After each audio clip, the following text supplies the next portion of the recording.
tuned into Tampa Bay's RBLR Sports. Hi, hello. How are you doing? My name is Liz. This is JD. He's special to the pod. JD, how are you doing today? Happy Pride Month. I'm good. You know, I cleaned my desk. I cleaned my mouse pad. I cleaned my computer. And I got rid of a bunch of old mail and a bunch of old stuff that was sitting on my desk. I'm like looking around, and it's so clean here. And I feel really mentally healthy about that. So would you like to come clean my desk? It is a disaster. I do enjoy, actually, I'm probably better at cleaning other people's stuff than I am at my own, or remembering to keep it up. So this is the first time I've ever cleaned out my whole computer since I built it like late last year. So like every single fan got like wiped down. And nice.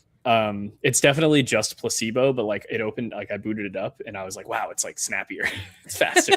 No, it is. Like it is. Yeah. Placebo. But I'm good. The World Cup starts this week. I'm excited about that. I think it starts tomorrow. Or today when this comes out, right? Yeah. And me and Tia have been watching a lot of great basketball, both NBA and WNBA. When it lets you, when it lets me, because they locked me out of WNBA League Pass yesterday. But I don't know, I'm feeling good lately. Excited. I'm sports excited, which is good. How are you doing, Liz? I'm doing okay. I wish I was more excited for the World Cup. I'm hoping maybe when it actually starts, I'll get more excited. There's been a lot of friendlies, but I can't. It sounds terrible. I can't get myself to care about the friendlies. Nah. Yeah. Although the women's team did just lose 2-1 to Brazil, so that's kind of funny, actually. Yeah. I think it'll kick up once it starts. Yeah. We'll feel it a lot more. I think some people don't even realize because we're like tapped in, but like some casuals or not even sports fans don't even realize it started, and it's always like the first week people get into it, like the first week of games people actually see that there's games happening and they're like, oh, it's now, and then they get into it. So I think we'll see some more cultural dust kicked up about it. Yeah. Speaking of watch parties, I didn't say watch parties. Speaking of the World Cup, watch parties.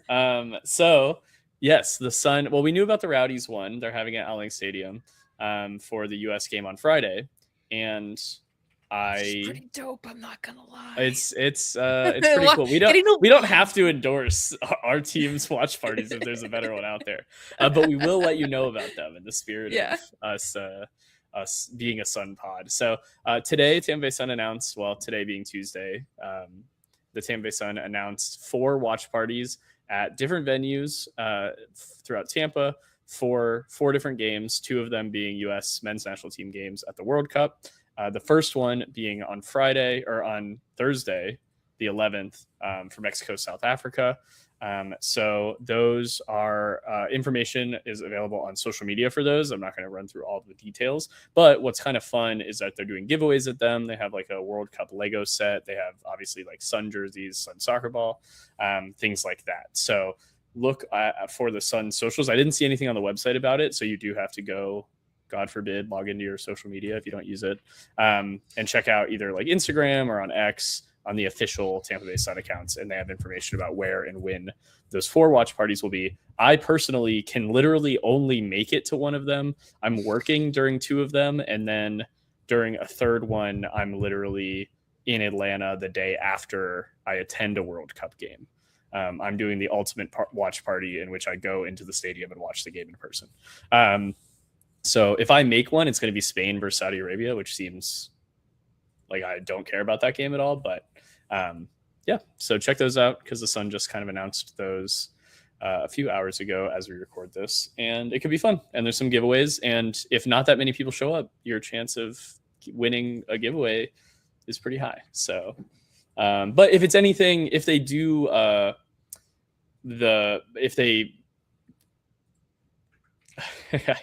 don't know what I'm trying to say.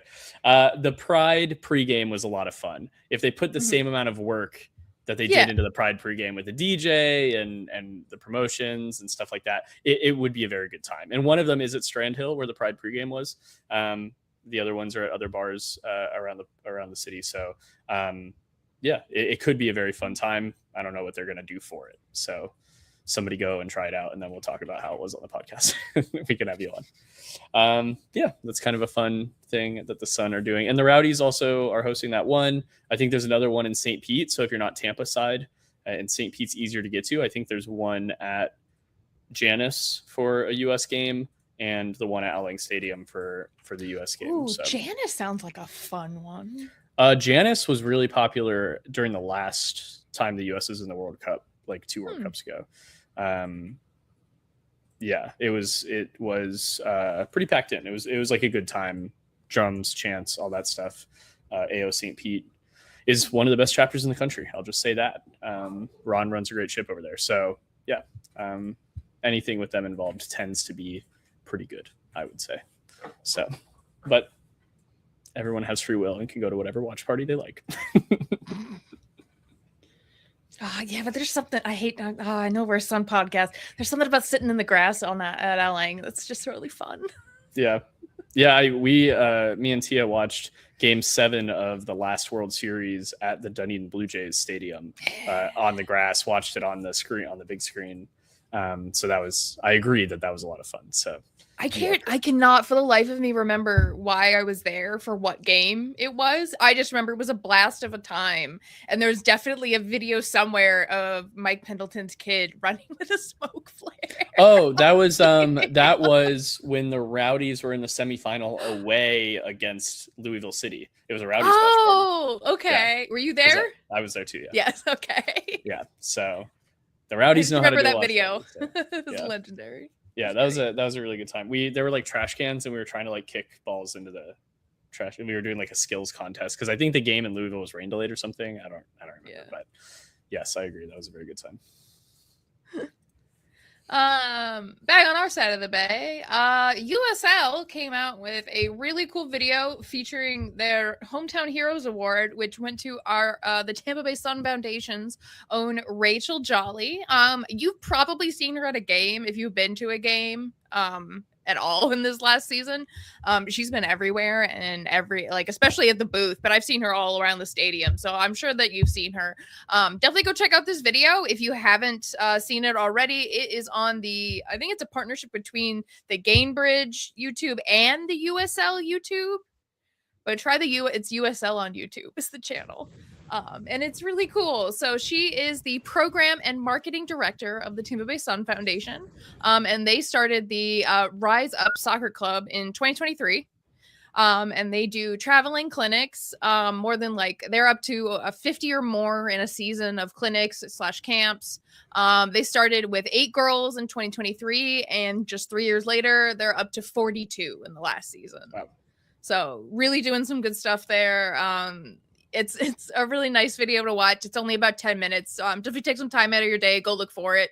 It's really funny too to see Christina Uncle refereeing kids games, and then she's also on Peacock doing rules analysis for Premier League games. So that's just so wild. I love that there's going to be some kid you can be like, yeah, I had Christina Uncle ref my game as a kid. That's fun. Yeah, I like what Rachel's doing. The Tampa Bay Sun Foundation, their pro programs where they bring out some of the players and do camps. The free camps that they've done before games seem like they're pretty well attended. I mean, there's a lot of kids that we get there really early to set up for the heat wave, and there's a lot of kids around. So it seems like it's success, it's a successful endeavor that they're doing. Obviously, Rachel's being recognized because it has been successful, and that is one element of a club, but an important element is true something in the community. When I was a kid, the Tampa Bay Rays catcher came out to my little league. I still remember it. It means a lot to me, and those kinds of things are important for long-term, making local kids realize you exist and matter to them. And beyond that, just providing resources, for the community. So big ups Rachel and the Tampa Bay Sun Foundation overall. And I'm really glad they got recognized, put a second star on the crest.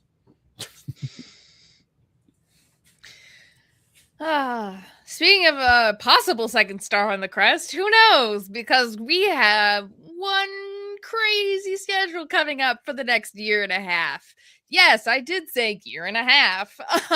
We are doing a weird split schedule. So the USL has announced that we are doing a schedule where we are going to have a quote unquote sprint season. Sprint season. There we go. Get both quotes in there. Where there's going to be 14 games, 7 home, 7 away, because we're back to 8 teams. And then we're gonna match up with the NWSL schedule. Remember all those things we said that was gonna make us different? Just throw it all out the window. We don't need that anymore. None of that. Yeah. So this is a quote from Amanda Vanavort on the change. I'm just gonna read it because it's our league president and she's got to answer for this. So this transition supports player movement, roster development, and long-term growth while creating an exciting, competitive environment that resonates with our fans and strengthens our connections to communities. And that is corporate-ese if ever I've heard it. Yeah. Yeah. I don't know if it strengthens your connection with your community. I don't know if the time of year that the games happen does that. I think it's scheduling games on Gasparilla and Valentine's Day that don't strengthen ties with your community. Yes, I would say, to be clear, this season is going to be happening from the 2027 season. So not the next USL season, but the next full season is happening from March to November of next year. It's likely the playoffs will be in November. So we're probably talking March to October for regular season games. And that is, yes, in alignment with NWSL, but I don't think it's going to help the 3 Florida teams with attendance at all, with the fact that they're cutting out, theoretically, February and some of March or late January, where we have comfortable games. But theoretically, if there's northern expansion teams or teams that haven't been announced but we're looking at expansion and they were like, we can't play half the year here because it's snowing, maybe it makes it easier for them. I think the league probably did not care what maybe the Sun specifically had to say about this, as long as we didn't leave the league. So it's kind of rough for us, I would say. But ultimately, I think that they must have had issues getting players to sign on, especially for year-long or multi-year deals in the league, because at the end of the day, to run a soccer league, you need the players. And if players who are between the NWSL and USL Super League level bench in NWSL, starters in Super League is kind of, you can put players in that category. Not to say our league isn't, doesn't have great players in it, but it's realistic that if you're good enough, you'll get called up to the NWSL, as we've seen a few players have this year. And I think players who are in that position who could be really, really good Super League players didn't want to commit to always being half a season out of sync with the NWSL teams who could be signing them and bringing them on. So I think there's an element of that involved where the Super League wanted to be D1. We wanted to compete with NWSL, and it didn't happen. If we're being real, it didn't happen at all. We're in different markets, so we serve different areas. It's not like we were competing to sell tickets other than in DC, really.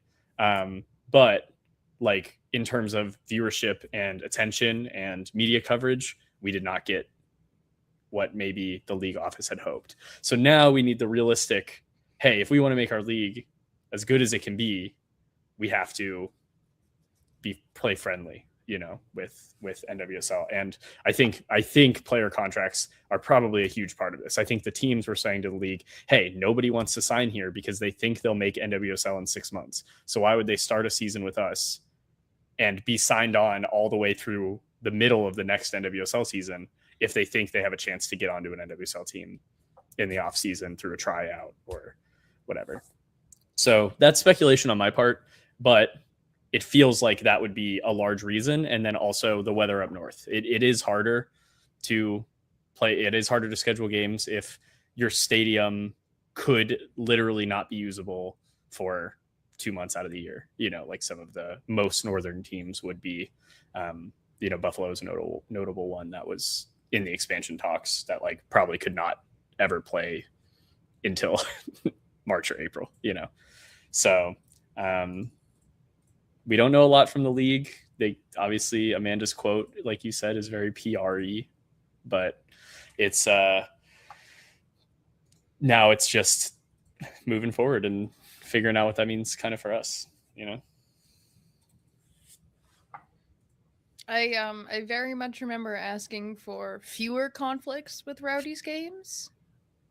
And what I got was the exact same schedule as the Rowdies. Got it. Okay. Perfect. Love it. Yeah.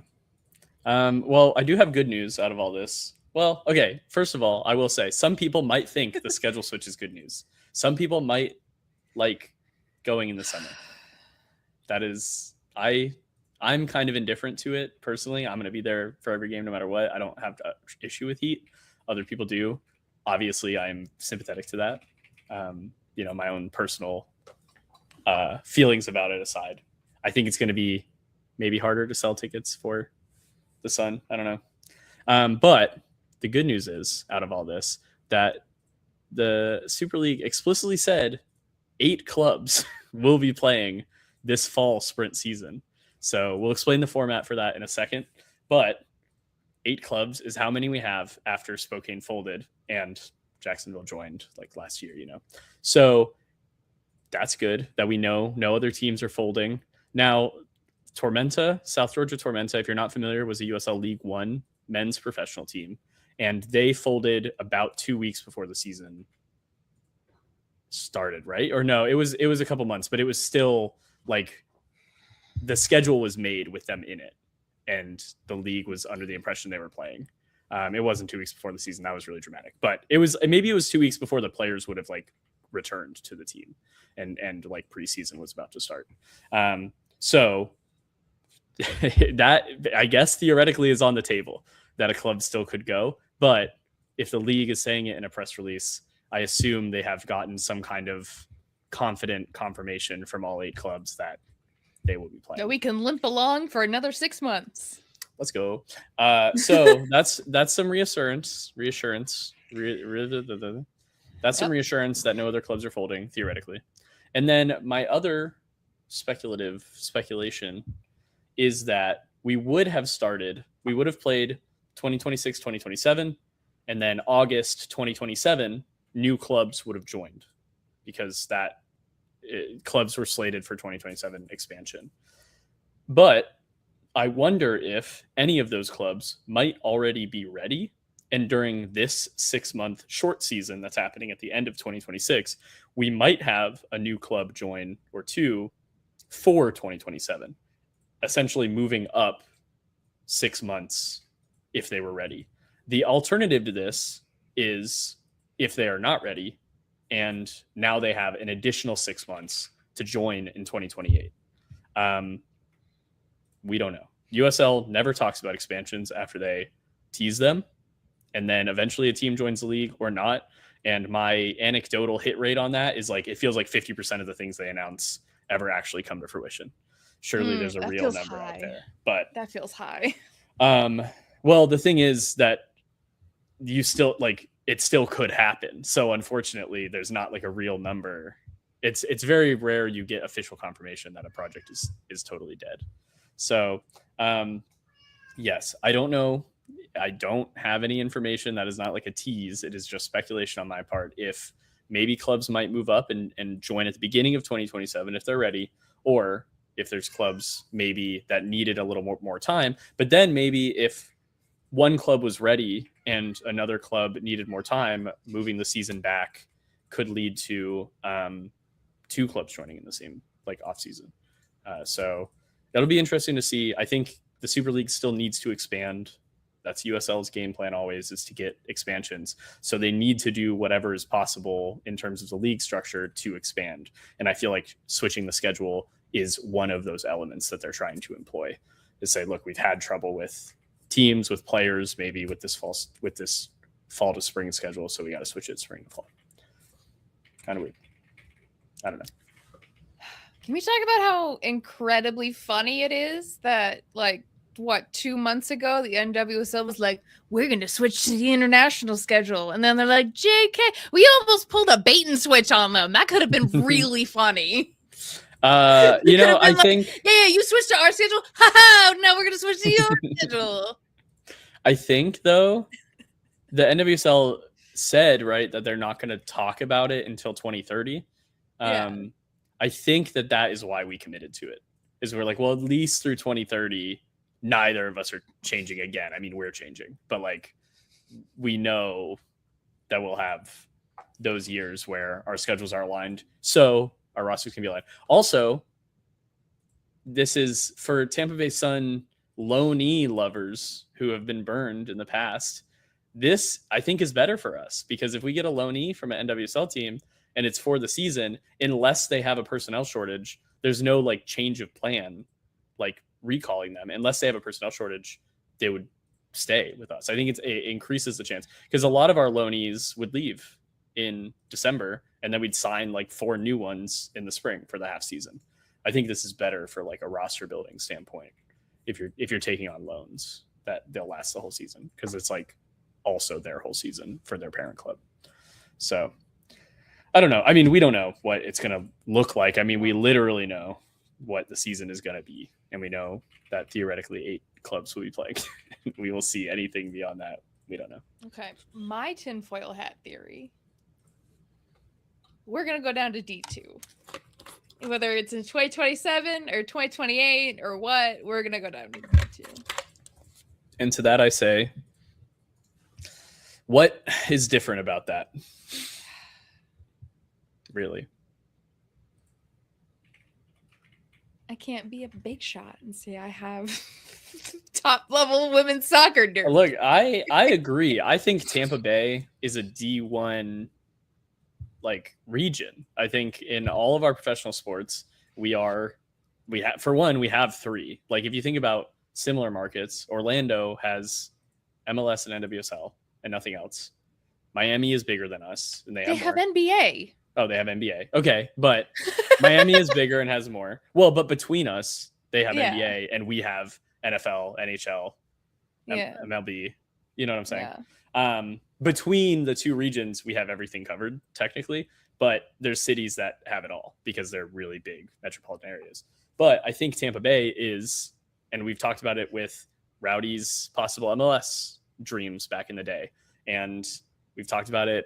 We've talked about it in the women's sports conversation with WNBA expansion, or with NBA expansion when the Raptors came down here for the COVID season. It's like we've talked about how we're on the brink of possibly adding an entirely new top division sports team because we are that market. We are a market that supports our teams pretty well.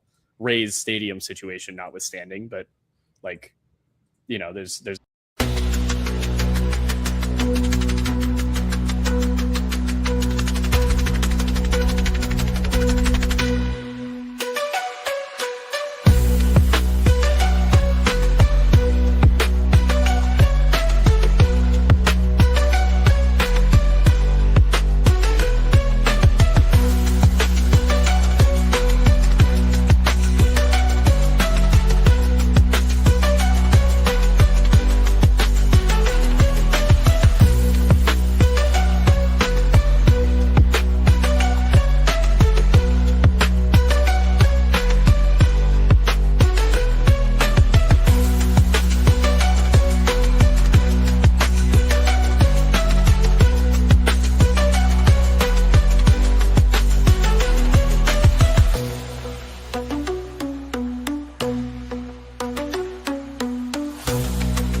And now, you're tuned into Tampa Bay's RBLR Sports.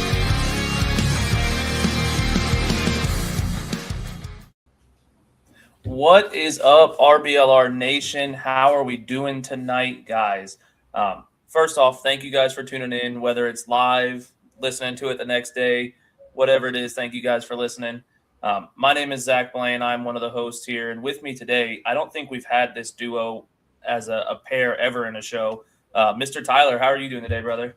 I'm hanging in there. It is summertime. You know, up here in Tennessee, I was like, we're doing good. It hasn't been too hot. It was like 91 today, and I was like, oh, I think the Florida is a little bit out of my blood now. Yeah, it's they're saying the heat index next week is going to be 105 just about every day. Jesus. Yeah. Couldn't do it. Couldn't do it, man. It's a scorcher this year. Yeah, it's a rough one. But as for you guys listening, hopefully it's not too hot where you are. If you haven't subscribed or followed us on any social medias, it's RBLR Bucs. That would be awesome. RBLR covers a little bit of all the Tampa Bay sports. You got the Rowdies, the Rays, the Lightning, a little bit of everything. So we've got what you need if you're into Tampa Bay sports. My frogs are croaking, so there we go. But I figured we're going to do tight ends today as our all-time great lists. We've been doing that the last few weeks. But I figured we would get into a little bit of Tampa Bay news-ish. It's season of the interns, as Musab would say. So right, exactly. It's as close as we could really get. But I wanted to get your take on Baker Mayfield's contract negotiations or lack thereof. I don't know how we would describe it at this point. Yeah, the lack of communications from the team is a little concerning. I don't know that they've actually said anything at all, which is probably not good. In terms of getting an extension done. I know Baker and his camp have pretty much come out and said they want $65 million a year. I don't think that is anywhere near a realistic number for Baker Mayfield. I think if you were talking extension not after this past season, but the season before, after 2024, I think that you may have almost had me at that amount. Well, it came out and they said that was never asked for. $65 million was a rumor. That was never a thing.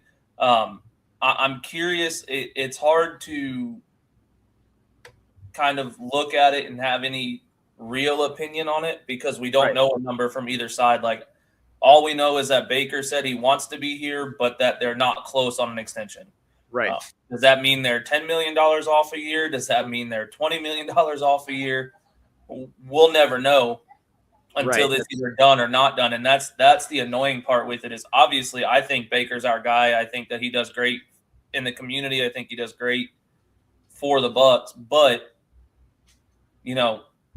I feel like if we weren't certain we were going to get an extension done, we maybe would have looked more quarterback direction in the draft and not necessarily signed a one-year backup. Right. So, I think part of that is that Light has always kind of dealt in the dark in terms of extensions. Like, the Zion McCollum one came out of nowhere right at the beginning of the season last year. And I still hate it. It's not ideal, especially because he had a pretty bad year. But it's also tough for Baker Mayfield because he didn't play great last year. Injuries or not, he had a Baker season. He threw a lot of interceptions, and he wasn't terribly efficient. But when they won games, he was the reason they won games.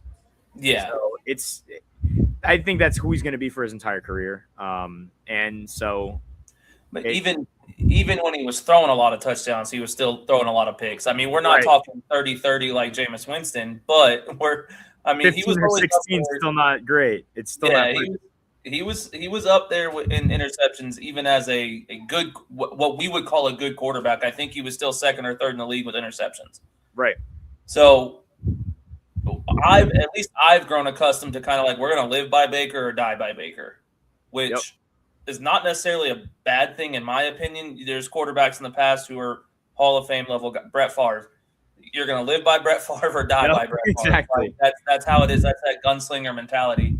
$65 million would be too rich for me for Baker right now, just because, he is on the other side of 30, and And this team kind of needs to win now, but also, like, are we set up to win now? If our offense was healthy all last season, and not even just Baker, obviously we heard Baker was dealing with a lot of injuries, which kind of, to me, is another good thing for him because that means he's a dog. But at the same time, we had a lot of injuries on the offensive line, on the wide receivers. Bucky Irving missed a lot of time, so it was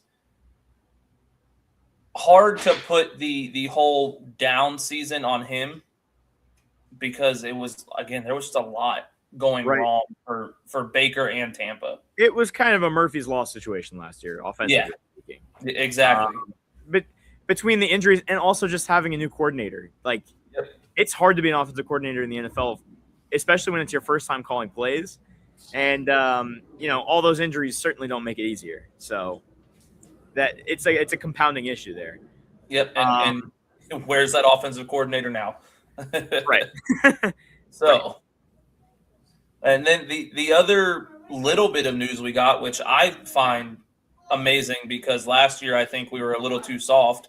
Tampa has officially been docked a day of OTAs due to being too aggressive during their first week of second week of OTAs. To me, my first question is, who was it? Exactly. Like, which of the guys was it? Was it Jacob Parrish? I feel like it was Jacob Parrish. It may have been. I didn't read too far into it, but it's such a silly thing that we play tackle football and we're worried about being too many people were falling was, I think, the quote that I read. Right, too many people on the ground, I think is what he said. Yeah, that's what it was. Too many people on the ground. Well, it's a contact sport. What are we doing? We're already cutting out the preseason where games. They hit, so. Right, exactly. Yeah, and it's not like, putting people on the ground is what's going to cause most of the injuries in the OTAs, I don't think. I'm pretty sure it's the non-contact injuries we're really worried about, right? Exactly. Every big injury you hear about from really even not just necessarily non-contact or not OTAs, but even during the preseason, most of the time it's like, oh, so-and-so ruptured his Achilles by making a bad cut. Like, yeah, most of the injuries come from non-contact stuff anyway. So what does it matter if they just happen to fall on the ground? I don't get it. I think it's so soft. It's a little bit silly that it happened to us, of all people. Yeah, now if it happened to the Falcons, I'd be all for it. The Saints, dock them a day, but it just can't happen to us, man. That's BS. It's not even it just can't happen to us. I just wouldn't expect that. I wouldn't expect the team to be practicing that hard. After all the stuff last season with them saying that we were doing too many walkthroughs and it is a complete 180 culture wise for what we've seen Todd Bowles do, and it's confusing. God, I hope so. I hope it is. I hope that's how the rest of the season goes. Look, injuries be damned. I want them to be an aggressive team, and I think that we lost that a lot last season. Last season was the first year where I was like, we look soft. We look like we don't want it. Yeah, they looked like they really just didn't want to play football for a solid, 7 of the last 8 weeks maybe in the season. Yeah. And really, it probably was 8 out of the last 8 weeks of the season. We lost 2 games to the Miami Dolphins. The Dolphins with Quinn Ewers as their quarterback. Yeah. Oh my God. Just terrible. Well, we'll get out of the hateful stuff now for the Bucs. Yeah, I'm getting some PTSD flashbacks. Yeah, we'll get into the more positive stuff. Not necessarily Bucs related, but greatest tight ends of all time. We've all listed our top 10, which I have not seen Tyler's list at all, so it's going to be a surprise to me as well as you guys. And we'll get right into it, Tyler. Who do you have at number 10, brother?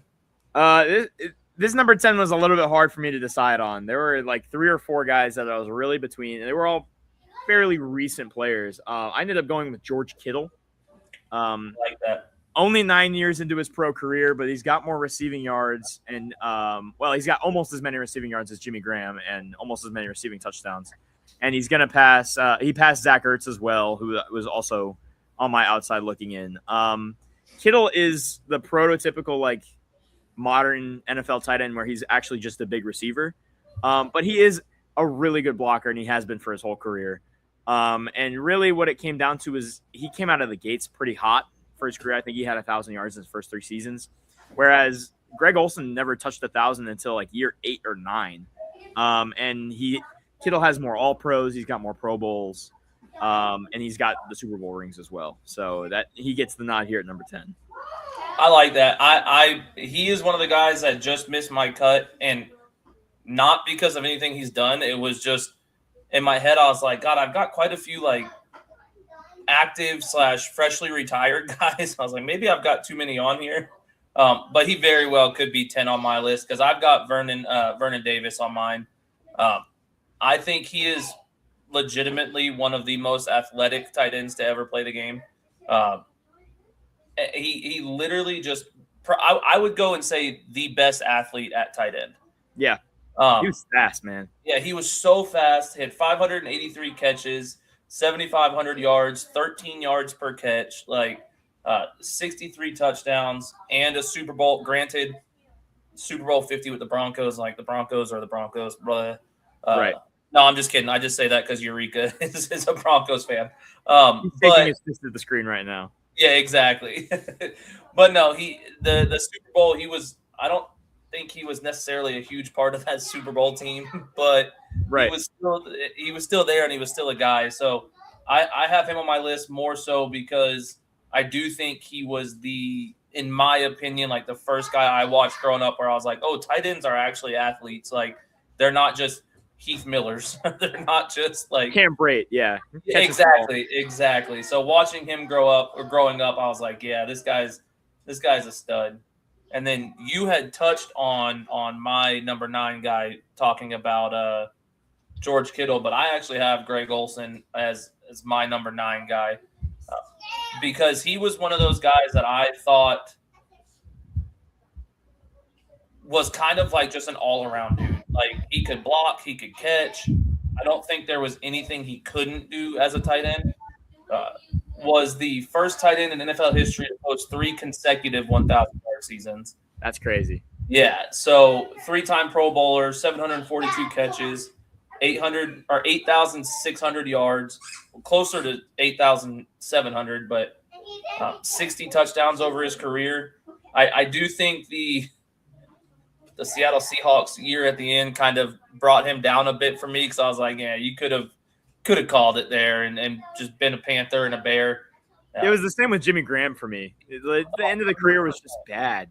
100%. And that was I would love to have Greg Olsen higher, but I just couldn't bring myself to do it for that exact reason. Right. Yeah, for both of those guys, it was just kind of ugly at the end. Speaking of an ugly career at the end, at my number 9, I have Mike Ditka, who, is maybe the most football player to ever, play the game. Like a true football guy. He had 1,000 yards in his first season and 12 touchdowns. Yeah. He never touched either of those marks ever again. No. But he did end up with 2 first-team All-Pros and 3 second-team All-Pros and like 5 Pro Bowls, as well as a couple Super Bowls as both head coach and player, I believe. Yes. And I think that he is like one of the most perfect examples of what it means to be a football player. He was hard-nosed. He was stick his helmet in your chest. And I don't know if they make that kind of person anymore. And I think he's just of that generation. Yeah, and I'm gonna jump in there. I was gonna let you do number 8, but my number 8 is Mike Ditka, and for every reason you said, like that is when you think of a football player, it's between him and Dick Butkus. Like yes, those are just exactly those are the 2, players, bro. Like you can't get around it, and it's stats aside, like that was what a tight end was for so long, and he embodied that. And I love that. I loved him. Just insane. And he's got the mustache. I'm telling you, what he asked for. My number 8 is Ozzie Newsome, who has some very, very shockingly and surprisingly good statistics. Mm-hmm. He played forever as well. I believe it was like 13 years. And 78 to 90. Right. Longtime Cleveland Brown. Never found like any success there.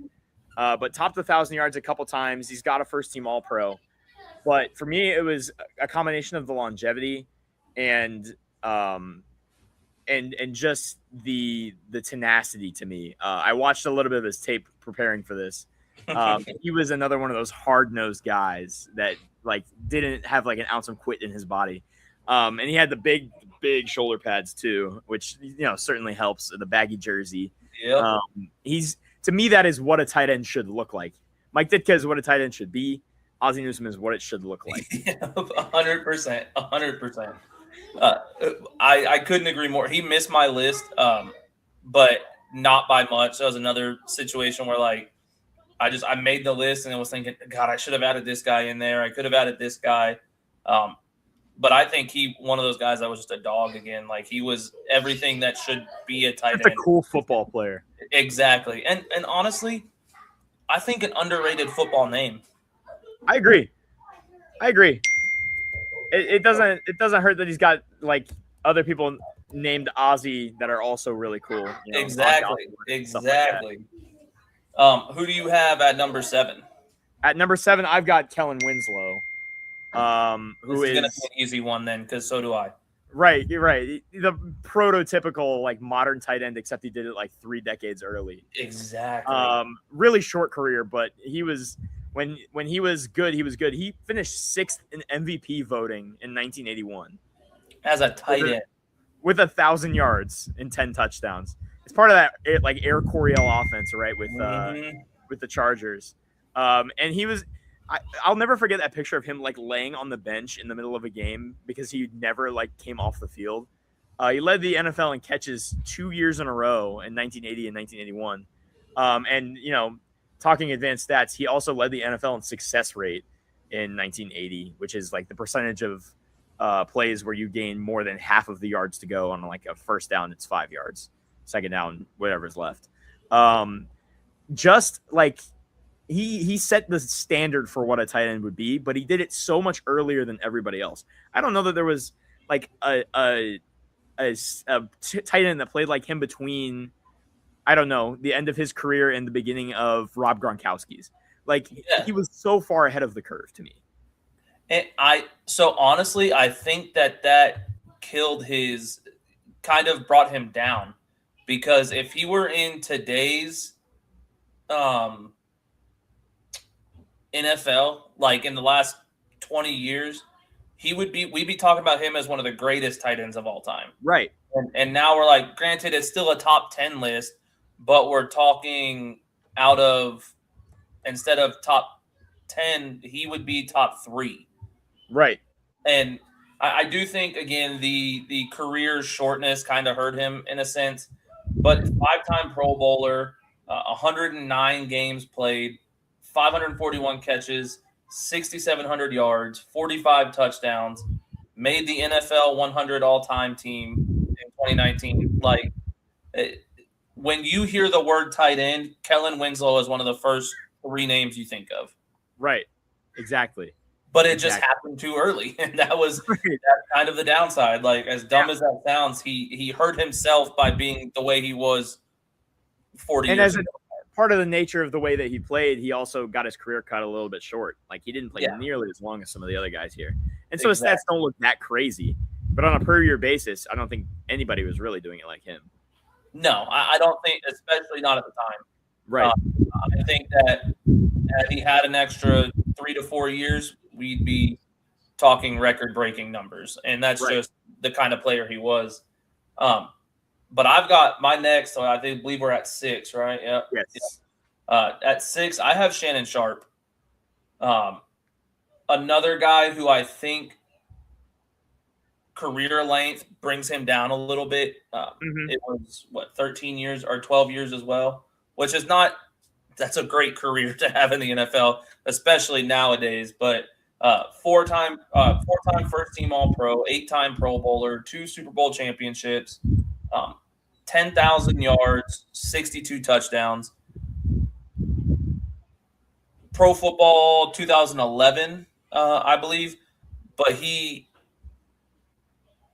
I think his talk shows make me like him less. I don't disagree. And that is why I have him ranked at 6. I think he should be higher, but watching his shows drives me a little bit crazy. And I mean, no disrespect to him, But yeah, he's the first guy on my list over 10,000 yards. I think that he is one of those guys that changed the Ravens and the Broncos when he played for them.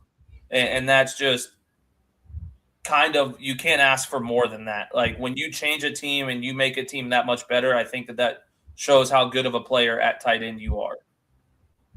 Yeah. Yeah. And he was a fairly undersized tight end. Yeah. And it's also crazy because he wasn't even the better brother. Like his brother is maybe one of the biggest what ifs in NFL history. 100%. 100%. And that's maybe the craziest part of the Shannon Sharpe story. But also really, really, really good tight end. Yeah, no, and like I said, I think he's one of those guys that should be higher up on my list.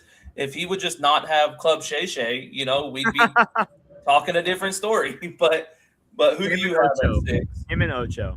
Yeah, well, see, Ocho, yeah, no, he annoys me too. You're not wrong. Yeah.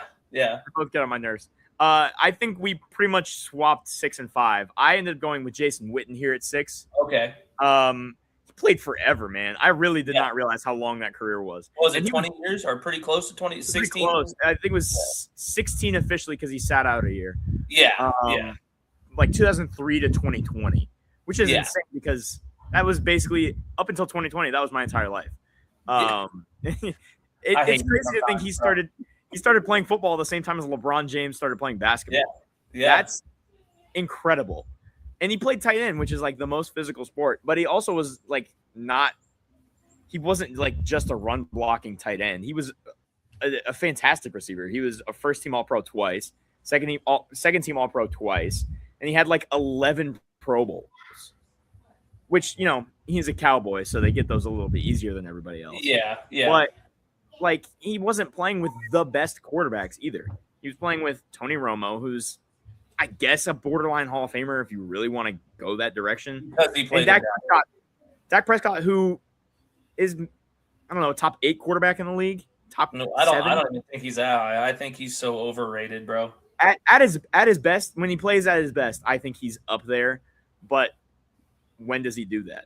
That's what I was saying. We've seen him play at his worst. I know we're talking tight ends, but we've seen Dak Prescott play at his worst more than we've seen him play at his best. So I agree, and I think part of that is like the terrible injuries he's had in his career between the ankle and that's totally fair.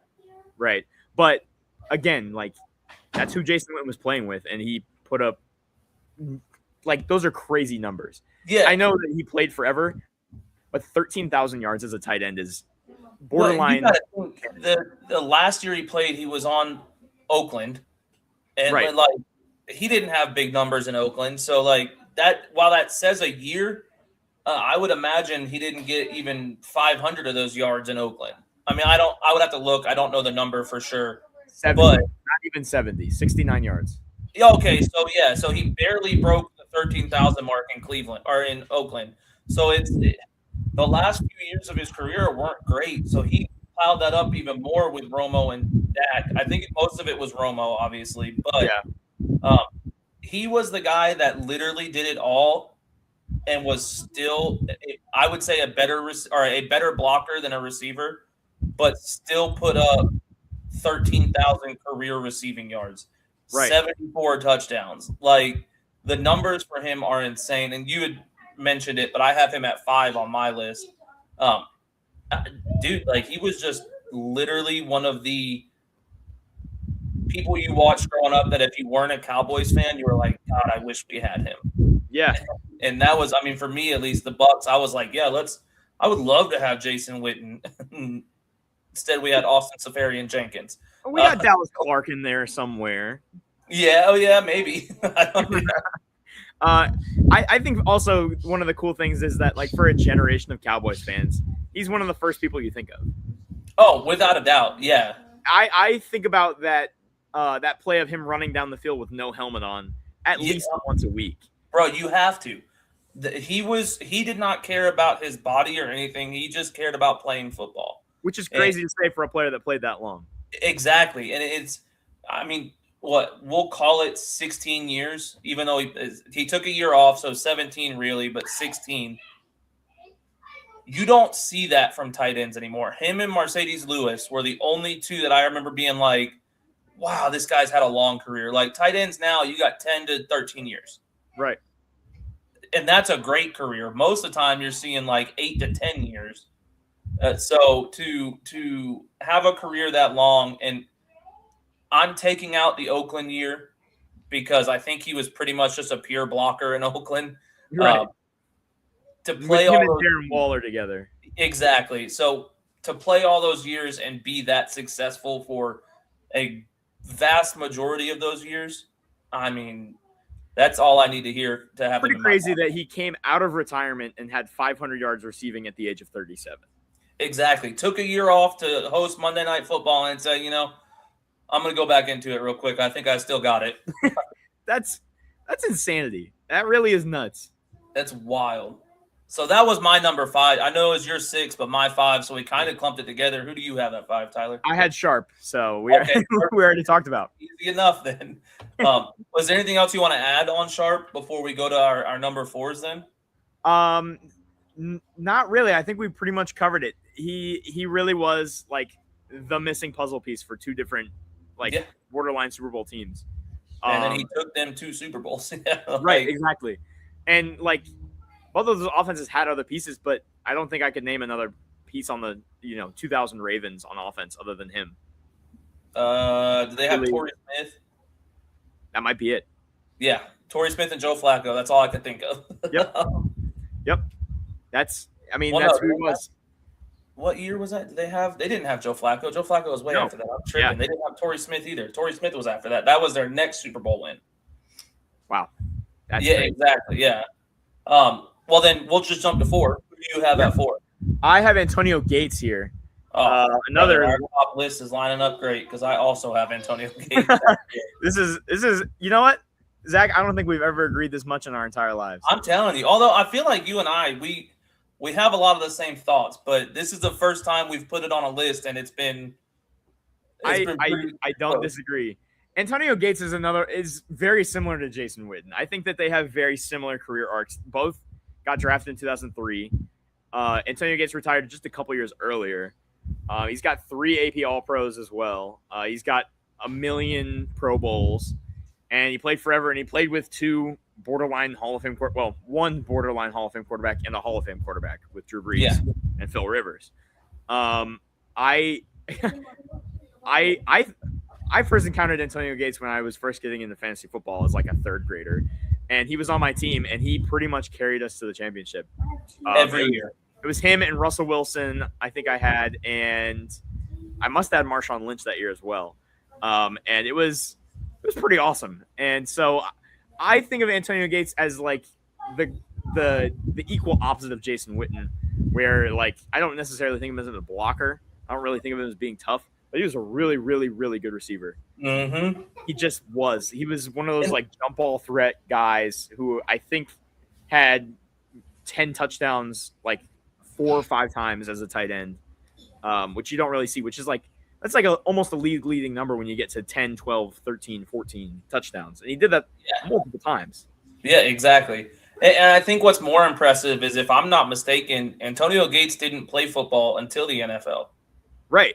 He was a college basketball player. Even more impressive to me is that he is 6th all time in tight end touchdown catches, had a plethora of 1,000-yard seasons, and really, I mean, I would assume he played it growing up, but just in college, I'm just talking strictly college, the NFL. He played basketball, was drafted as a basketball player to play in the NFL at tight end. Right. And put together a Hall of Fame career. Like, to me, that's the most impressive thing. Even if he did play all the way through high school and then took 3 or 4 years off to play basketball and then went straight to the NFL, like, to me, it's insane. And it makes what he did even more impressive. And I think that's why I put him over Witten, because while Witten had a longer career and some of his numbers are better, I do think that Antonio Gates made a bigger impact to his team than what Jason Witten did. In terms of like purely scoring the football, yes. Yeah, exactly. And then I know he never got a Super Bowl, but that was kind of the thing for Phillip Rivers, is that he could never get a Super Bowl in. But I know on some of my other lists, especially quarterback, I kind of put that as my reasoning behind knocking down players. Like Dan Marino, I didn't have very high because he didn't have a Super Bowl. Right. But it's harder for me to do that with position players. Right. Because it's not on them necessarily. And it is a team sport, but there are only two players every play that are guaranteed to touch the football, and it's the center and the quarterback. The center, yeah, exactly. And so, there is more blame to put on a quarterback for not winning a Super Bowl. And so, yeah, you really can't hold it against Antonio Gates. You can't hold it against, Jason Witten for not having a ring either. So that's, yeah, I mean, I think that I put him there for pretty much the exact same reason, the touchdowns and the yards. Hell yeah, perfect. Well, let's get into number 3 then, because at number 3, I think this might be where our list might differ if I had to guess. This would be like the only spot, I think. Yeah, I have Travis Kelce at 3. I ended up sticking Gronk at 3. Okay, see, so that was my debate. That was pretty much the hardest decision for me. Yeah. And I even at one point I wrote on my list, I have Gronk and Kelce as 2A and 2B. Right. I think my top 3 my number 2 and 3 you could put any way you wanted, and I would fully agree with you on it. But I have Travis Kelce at 3, first team All-Pro in 16, 18, 20, 22, and a 9-time Pro Bowler, 3 Super Bowl championships, 12,151 yards, and 77 touchdowns. And that's not including the playoff stuff. I think what makes him maybe better than Gronk, in my opinion, is his ability to play in the playoff. Granted, he's had so many times in the playoffs. I mean, I can't say anything. Gronk had the same stuff in New England and in Tampa. But what put him below Gronk for me was that Kelce played before Mahomes and wasn't necessarily Travis Kelce. So I do think Mahomes kind of helped him get to where he is. Now, is that necessarily fair? No, because Gronk had Brady his entire career. So right. I think he had one season without Brady. But so I'm not necessarily putting that all on Kelce. I just think that what he's done is amazing. And I hate the Chiefs so much, but I'm actually such a Travis Kelce fan. Yeah. And he's the only active guy on my list. Yeah, obviously I had Kittle earlier, so he is the second active guy on my list. I ended up going with Kelce over Gronk. There's a 4,000-yard gap between the guys. It's to me that is, I mean, some of these guys on this list, like Kellen Winslow only had 6,000 yards. Yeah. So to have almost a Kellen Winslow size gap between the two guys, like a half a Kellen Winslow, if you will. It's hard to end up putting Gronk above him. Kelce also has 6 more Pro Bowls. I know those are, they're cheap to buy, if you will, but it does matter. And they've got almost the same amount of rings. They have the same amount of Pro Bowls. I mean, all pros. And they both played with a Hall of Fame quarterback for pretty much their entire career. Yeah, Kelce had a couple years on the front end. I think that ultimately when it goes down, Kelce will have passed Gronk.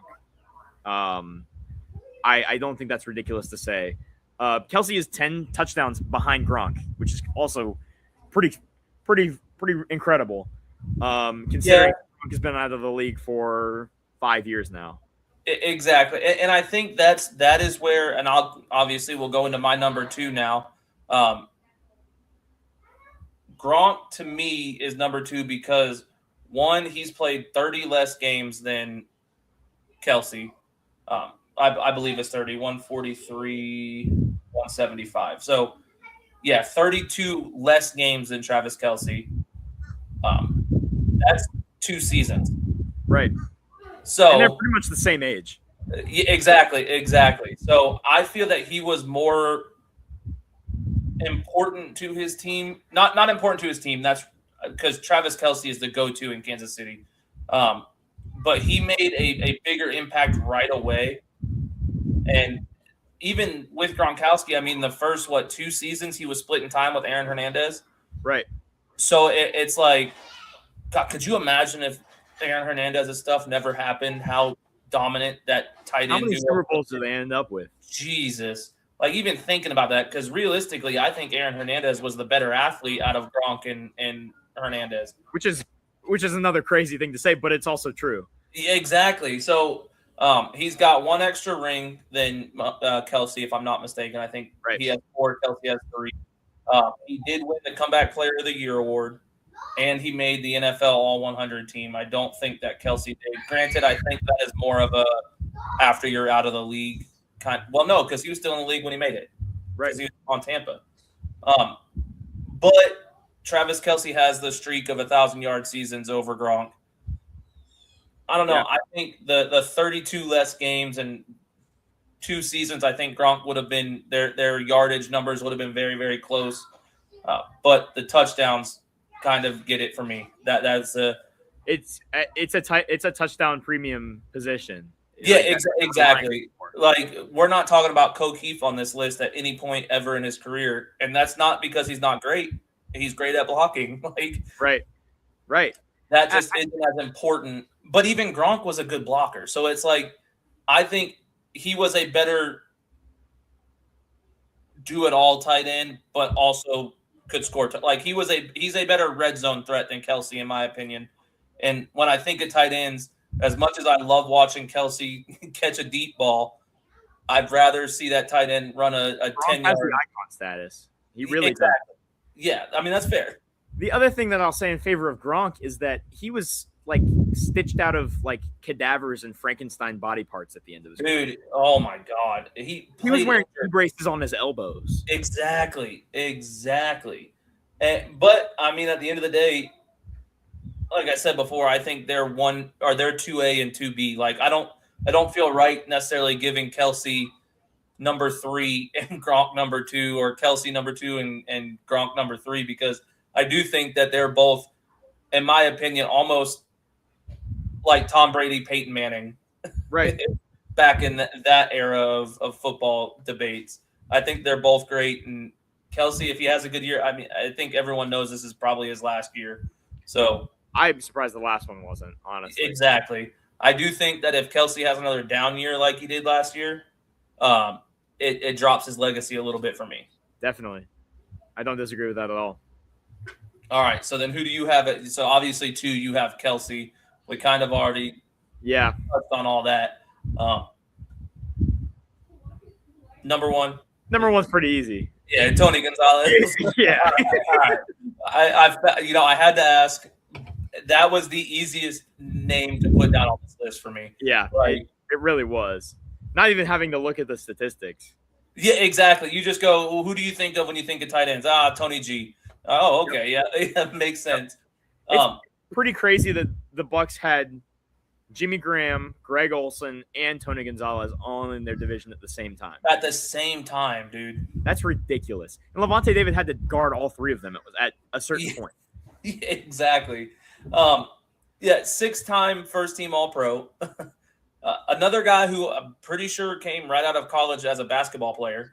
I think he played both, but I think he was more of a basketball player. Okay. 270 games, 15,000 yards. That I don't think that'll ever be overtaken by a tight end. Right. He was a centerpiece for 2 offenses in Kansas City and Atlanta. 111 touchdowns. Another guy on the NFL All-100 team. I mean, what is there you can say negative about Tony Gonzalez? I really don't think there. I mean, obviously he doesn't have the ring, but like we said, for the position players, it's more about the quarterback play. Yeah, and that's one of those things where, again, we touched on it. Like, if you told me a quarterback, I was going to put a quarterback on the top of my list, and he didn't have a ring, I'd tell you you're crazy. Right. But the quarterback hasn't played with bad quarterbacks either. No, it was just kind of got unlucky. Atlanta. I mean, who did he play with in Atlanta? Was that Matt Ryan the whole time? I think it was Matt Ryan at the end of that. At the end, I can't really remember who it was in the beginning of the early 2000s. I mean, the end of the 2000s for them. Yeah. But, I mean, dude, when you're putting together 270 games, 11.4 yards a catch, and 111 touchdowns, there's really not much to say. I feel like this is such a short list or such a short discussion for the number one guy, but he was just the do-it-all, put your head down, play football. You never heard anything off the field about it. At least I didn't. Granted, I was young. I was 2 when he came into the league. So, and he's a great broadcaster, too. I love him as a broadcaster, which I think that should put him even higher on the list. Even though he's 1, we should 1A. 1A with no 1B, yeah. 1+. Right. There's just nothing that he's done negative to impact how great he is. And I think that that's something, especially today's day and age with football players, is you got to look at off the field stuff. And I've been a stark believer in not putting off the field stuff into it. But when we're talking about the greatest of all time and there's no controversy around him, there's nothing negative. Ever. Yeah. Dude, he's just a dog. I've said that a lot this episode because I think that's kind of what I picture tight ends as, like the heart and soul of that offensive line and receiver group all together. And so he did everything right, was a stud everywhere he went. I don't think he necessarily ever had a down year either. He never really got injured. It doesn't even look like he played 15 or 16 games every year. Yeah, and I mean, dude, you're an Ironman athlete at that point.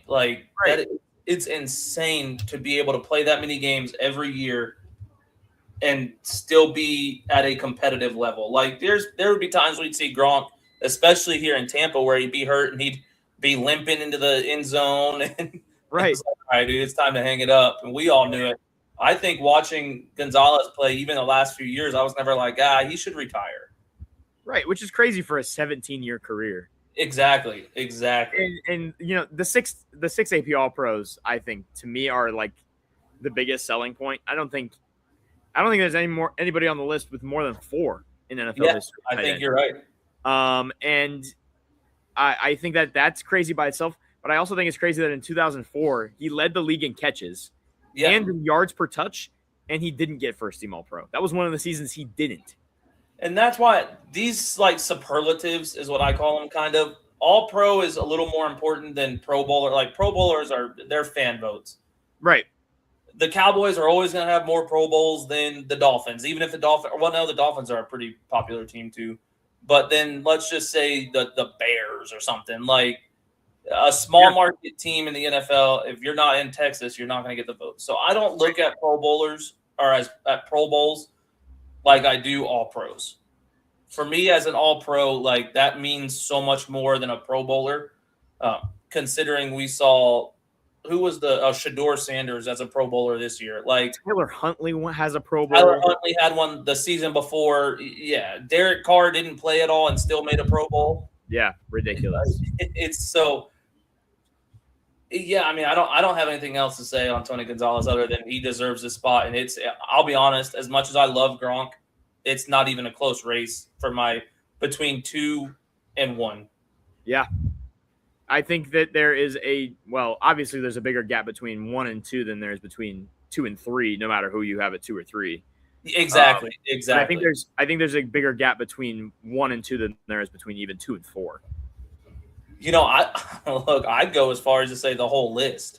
Yeah. You could give me 2 and 10, and I'd be like, because he's just in a tier of his own. All these other lists have been 1 through 3, I could change and be okay with it. At tight end, no. If anyone has Tony Gonzalez not at 1, I don't think you really know ball at all. Yeah, it's the ball knowledge of a TikTok comment section. Exactly. But I think that pretty much wraps up the tight end list for us. Thank you guys for listening. Thank you, Tyler, for being here, brother. It's been always awesome getting to do these with you. If you haven't yet, don't forget to subscribe. Go follow us on all of our socials, and just have a great day. All right.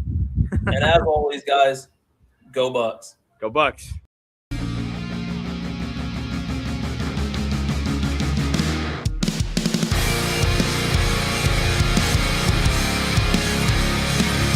Thank you for tuning into this presentation by RBLR Sports. On your way out of the stadium, please remember to like and subscribe.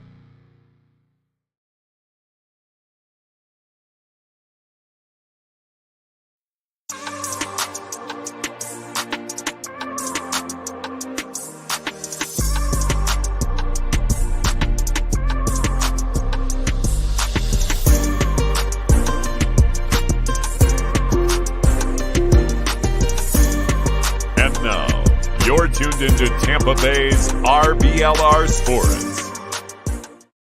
Hi, hello. How are you doing?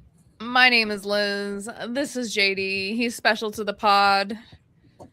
JD, how are you doing today? Happy Pride Month. I'm good. You know, I cleaned my desk. I cleaned my mouse pad. I cleaned my computer. And I got rid of a bunch of old mail and a bunch of old stuff that was sitting on my desk. I'm like looking around and it's so clean here. And I feel really mentally healthy about that.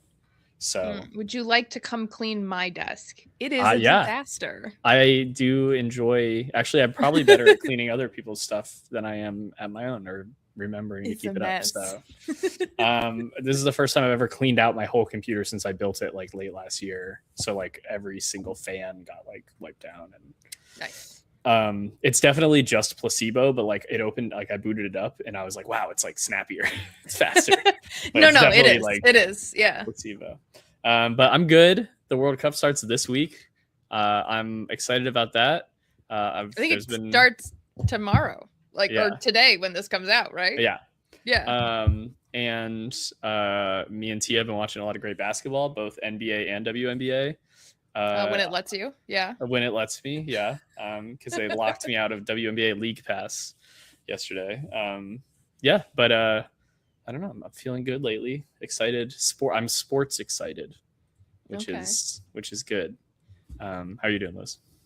I'm doing okay. I wish I was more excited for the World Cup. I'm hoping maybe when it actually starts I'll get more excited. There's been a lot of friendlies, but I can't, it sounds terrible, I can't get myself to care about the friendlies. Nah. Yeah. Although the women's team did just lose 2-1 to Brazil, so that's kind of funny, actually. Yeah.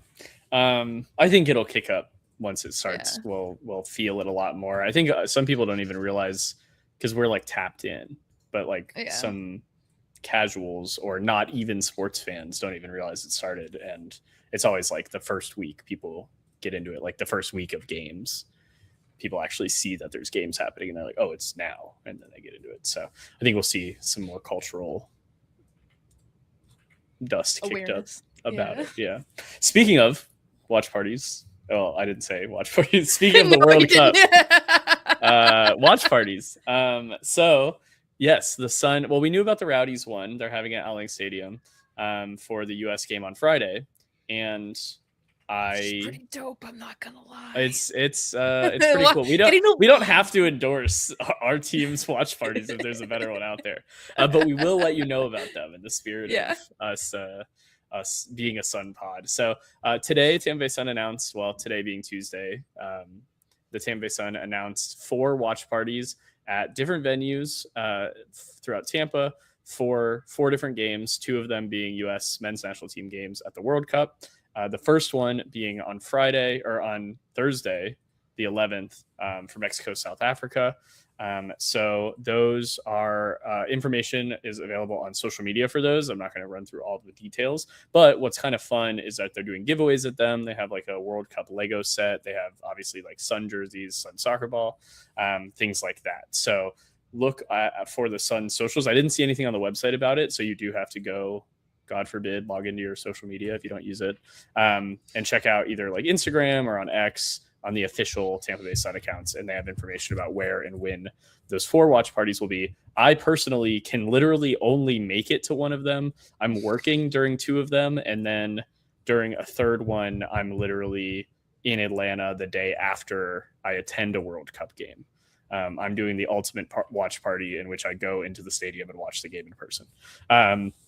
So if I make one, it's going to be Spain versus Saudi Arabia, which seems like I don't care about that game at all. But so check those out because the Sun just kind of announced those a few hours ago as we record this, and it could be fun. And there's some giveaways, and if not that many people show up, your chance of winning a giveaway is pretty high. So, but if it's anything, if they do if they I don't know what I'm trying to say. The Pride pregame was a lot of fun. If they put the same amount of work that they did into the Pride pregame with the DJ and the promotions and stuff like that, it would be a very good time. And one of them is at Strand Hill, where the Pride pregame was. The other ones are at other bars around the city. So it could be a very fun time. I don't know what they're going to do for it. So somebody go and try it out, and then we'll talk about how it was on the podcast. We can have you on. That's kind of a fun thing that the Sun are doing. And the Rowdies also are hosting that one. I think there's another one in St. Pete. So if you're not Tampa side, and St. Pete's easier to get to, I think there's one at Janus for a U.S. game, and the one at Alling Stadium for the U.S. game. Ooh, so Janus sounds like a fun one. Janus was really popular during the last time the U.S. was in the World Cup, like 2 World Cups ago. It was pretty packed in. It was like a good time. Drums, chants, all that stuff. AO St. Pete is one of the best chapters in the country. I'll just say that. Ron runs a great ship over there. So anything with them involved tends to be pretty good, I would say. So, but everyone has free will and can go to whatever watch party they like. But there's something I hate. I know we're a Sun podcast. There's something about sitting in the grass on that at Alling that's just really fun. Yeah. Me and Tia watched Game 7 of the last World Series at the Dunedin Blue Jays Stadium on the grass. Watched it on the screen, on the big screen. I agree that was a lot of fun. So I cannot for the life of me remember why I was there for what game it was. I just remember it was a blast of a time. And there's definitely a video somewhere of Mike Pendleton's kid running with a smoke flare. Oh, that was when the Rowdies were in the semifinal away against Louisville City. It was a Rowdies. Oh, okay. Yeah. Were you there? I was there too. Yeah. Yes. Okay. Yeah. So the Rowdies know how to do that video. It was legendary. Yeah, that was a really good time. There were like trash cans, and we were trying to like kick balls into the trash, and we were doing like a skills contest because I think the game in Louisville was rain delayed or something. I don't remember, but yes, I agree. That was a very good time. Back on our side of the bay, USL came out with a really cool video featuring their Hometown Heroes Award, which went to the Tampa Bay Sun Foundation's own Rachel Jolly. You've probably seen her at a game if you've been to a game at all in this last season. She's been everywhere and especially at the booth, but I've seen her all around the stadium. So I'm sure that you've seen her. Definitely go check out this video. If you haven't seen it already, it is on I think it's a partnership between the Gainbridge YouTube and the USL YouTube, but try it's USL on YouTube. It's the channel. And it's really cool. So she is the program and marketing director of the Tampa Bay Sun Foundation. And they started the Rise Up Soccer Club in 2023. And they do traveling clinics, more than they're up to 50 or more in a season of clinics / camps. They started with 8 girls in 2023, and just 3 years later, they're up to 42 in the last season. Wow. So really doing some good stuff there. It's a really nice video to watch. It's only about 10 minutes. If you take some time out of your day, go look for it.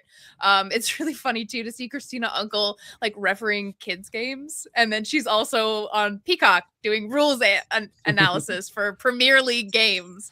So that's just so wild. I love that there's going to be some kid you can be like, yeah, I had Christina Uncle ref my game as a kid. That's fun.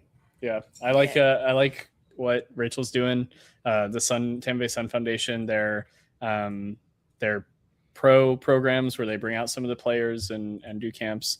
The free camps that they've done before games seem like they're pretty well attended. I mean, there's a lot of kids that we get there really early to set up for the heat wave, and there's a lot of kids around. So it seems like it's success, it's a successful endeavor that they're doing. Obviously, Rachel's being recognized because it has been successful, and that is one element of a club, but an important element is true something in the community. When I was a kid, the Tampa Bay Rays catcher came out to my little league.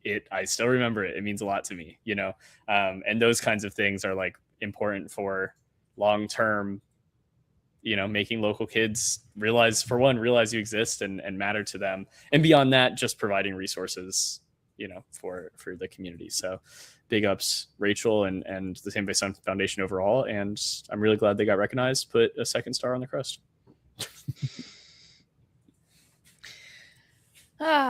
Speaking of a possible second star on the crest, who knows? Because we have one crazy schedule coming up for the next year and a half. Yes, I did say year and a half. We are doing a weird split schedule. So the USL has announced that we are doing a schedule where we are going to have a quote unquote sprint season. There we go. Get both quotes in there. Where there's going to be 14 games, 7 home, 7 away, because we're back to 8 teams. And then we're going to match up with the NWSL schedule. Remember all those things we said that was going to make us different? Just throw it all out the window. We don't need that anymore. None of that. Yeah. So this is a quote from Amanda Vanavort on the change. I'm just going to read it because it's our league president and she's got to answer for this. So this transition supports player movement, roster development, and long-term growth while creating an exciting, competitive environment that resonates with our fans and strengthens our connections to communities. And that is corporate-ese if ever I've heard it. Yeah. Yeah. I don't know if it strengthens your connection with your community. I don't know if the time of year that the games happen does that. I think it's scheduling games on Gasparilla and Valentine's Day that don't strengthen ties with your community. Yes, I would say, to be clear, this season is going to be happening from the 2027 season. So not the next USL season, but the next full season is happening from March to November of next year. It's likely the playoffs will be in November. So we're probably talking March to October for regular season games. And that is, yes, in alignment with NWSL, but I don't think it's going to help the 3 Florida teams with attendance at all, with the fact that they're cutting out, theoretically, February and some of March or late January, where we have comfortable games. But theoretically, if there's northern expansion teams or teams that haven't been announced but we're looking at expansion and they were like, we can't play half the year here because it's snowing, maybe it makes it easier for them. I think the league probably did not care what maybe the Sun specifically had to say about this, as long as we didn't leave the league. So it's kind of rough for us, I would say. But ultimately, I think that they must have had issues getting players to sign on, especially for year-long or multi-year deals in the league, because at the end of the day, to run a soccer league, you need the players. And if players who are between the NWSL and USL Super League level bench in NWSL, you know, starters in Super League is kind of, you can put players in that category. You know, not to say our league isn't, you know, doesn't have great players in it, but it's realistic that if you're good enough, you'll get called up to the NWSL, you know, as we've seen a few players have this year. And I think players who are in that position who could be really, really good Super League players didn't want to commit to always being half a season out of sync with the NWSL teams who could be signing them and bringing them on. So I think there's an element of that involved where the Super League wanted to be D1. We wanted to compete with NWSL, and it didn't happen. If we're being real, it didn't happen at all. We're in different markets, so we serve different areas. It's not like we were competing to sell tickets other than in DC, really. But like in terms of viewership and attention and media coverage, we did not get what maybe the league office had hoped. So now we need the realistic, hey, if we want to make our league as good as it can be, we have to play friendly. with NWSL. And I think player contracts are probably a huge part of this. I think the teams were saying to the league, hey, nobody wants to sign here because they think they'll make NWSL in 6 months. So why would they start a season with us and be signed on all the way through the middle of the next NWSL season if they think they have a chance to get onto an NWSL team in the off season through a tryout or whatever. So that's speculation on my part, but it feels like that would be a large reason. And then also the weather up north. It is harder to play. It is harder to schedule games if your stadium could literally not be usable for 2 months out of the year, like some of the most northern teams would be. Buffalo is a notable one that was in the expansion talks that like probably could not ever play until March or April, So we don't know a lot from the league. They obviously, Amanda's quote, like you said, is very PRE, but it's now it's just moving forward and figuring out what that means kind of for us, I very much remember asking for fewer conflicts with Rowdies games. And what I got was the exact same schedule as the Rowdies. Got it. Okay. Perfect. Love it. Yeah. Well, I do have good news out of all this. Well, okay. First of all, I will say some people might think the schedule switch is good news. Some people might like going in the summer. That is, I'm kind of indifferent to it personally. I'm going to be there for every game no matter what. I don't have an issue with heat. Other people do. Obviously, I'm sympathetic to that. My own personal feelings about it aside. I think it's going to be maybe harder to sell tickets for the Sun. I don't know. But the good news is, out of all this, that the Super League explicitly said 8 clubs will be playing this fall sprint season. So we'll explain the format for that in a second. But 8 clubs is how many we have after Spokane folded and Jacksonville joined like last year, So that's good that we know no other teams are folding. Now, Tormenta, South Georgia Tormenta, if you're not familiar, was a USL League One men's professional team. And they folded about 2 weeks before the season started, right? Or no, it was a couple months, but it was still like the schedule was made with them in it. And the league was under the impression they were playing. It wasn't 2 weeks before the season. That was really dramatic, but maybe it was 2 weeks before the players would have like returned to the team and like preseason was about to start.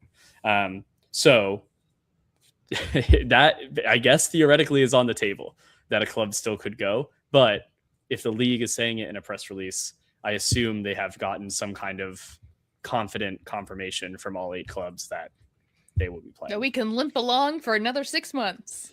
Let's go. So that's some reassurance. That's some reassurance that no other clubs are folding theoretically. And then my other speculation is that we would have played 2026, 2027, and then August 2027, new clubs would have joined because clubs were slated for 2027 expansion. But I wonder if any of those clubs might already be ready. And during this 6-month short season that's happening at the end of 2026, we might have a new club join or 2 for 2027, essentially moving up 6 months if they were ready. The alternative to this is if they are not ready and now they have an additional 6 months to join in 2028. We don't know. USL never talks about expansions after they tease them. And then eventually a team joins the league or not. And my anecdotal hit rate on that is like, it feels like 50% of the things they announce ever actually come to fruition. Surely there's a real number out there, but that feels high. Well, the thing is that you still like, it still could happen. So unfortunately there's not like a real number. It's very rare you get official confirmation that a project is totally dead. So, yes, I don't know. I don't have any information. That is not like a tease. It is just speculation on my part. If maybe clubs might move up and join at the beginning of 2027 if they're ready, or if there's clubs maybe that needed a little more time. But then maybe if one club was ready and another club needed more time, moving the season back could lead to two clubs joining in the same like off season. So that'll be interesting to see. I think the Super League still needs to expand. That's USL's game plan always, is to get expansions. So they need to do whatever is possible in terms of the league structure to expand. And I feel like switching the schedule is one of those elements that they're trying to employ, to say, look, we've had trouble with teams, with players, maybe with this fall to spring schedule. So we got to switch it spring to fall. Kind of weird. I don't know. Can we talk about how incredibly funny it is that, like, 2 months ago, the NWSL was like, we're going to switch to the international schedule. And then they're like, JK, we almost pulled a bait and switch on them. That could have been really funny. I think. Yeah, you switched to our schedule. Ha! Now we're going to switch to your schedule.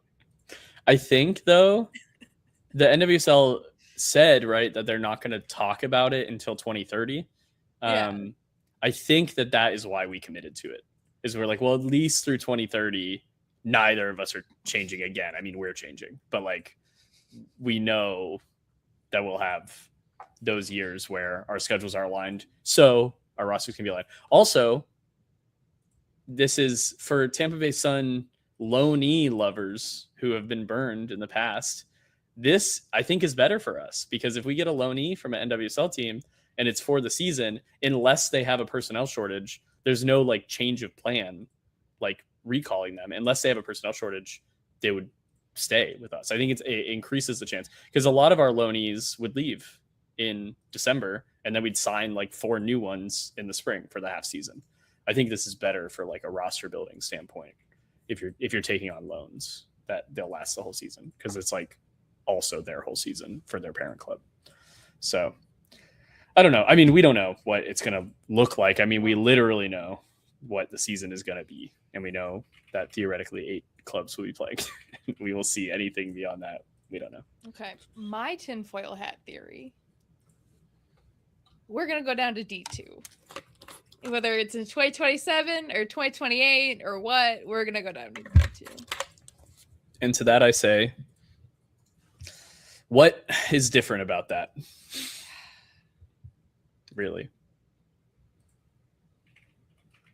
I can't be a big shot and say I have top level women's soccer nerd. Look, I agree. I think Tampa Bay is a D1 like region. I think in all of our professional sports, we have 3. Like if you think about similar markets, Orlando has MLS and NWSL and nothing else. Miami is bigger than us, and they have NBA. Oh, they have NBA. Okay, but Miami is bigger and has more. Well, but between us, they have NBA and we have NFL, NHL, MLB. You know what I'm saying? Yeah. Between the two regions, we have everything covered technically, but there's cities that have it all because they're really big metropolitan areas.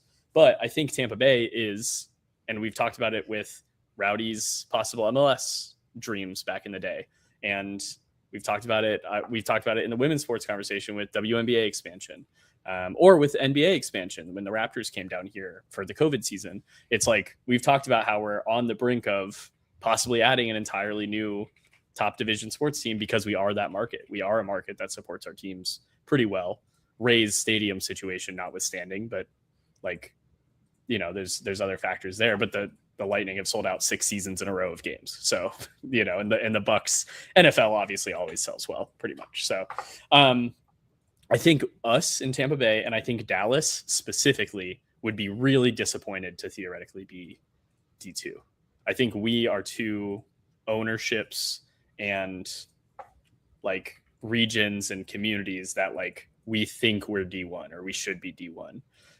So I don't know, like if the league literally can't meet the sanctioning requirements, then they have to be D2, and there's nothing the clubs can do about that. But I think Dallas, part of like what convinced them to join the league was that it was D1. And they're like, we are D1. So it's an interesting thing, but, and I've said this to you in the past, like functionally, what's different? We get loans from NWSL. We basically get second pickings. We get draft picks that they had chosen, or college, you know, trialists that they had picked, and they drop them down to us on loan.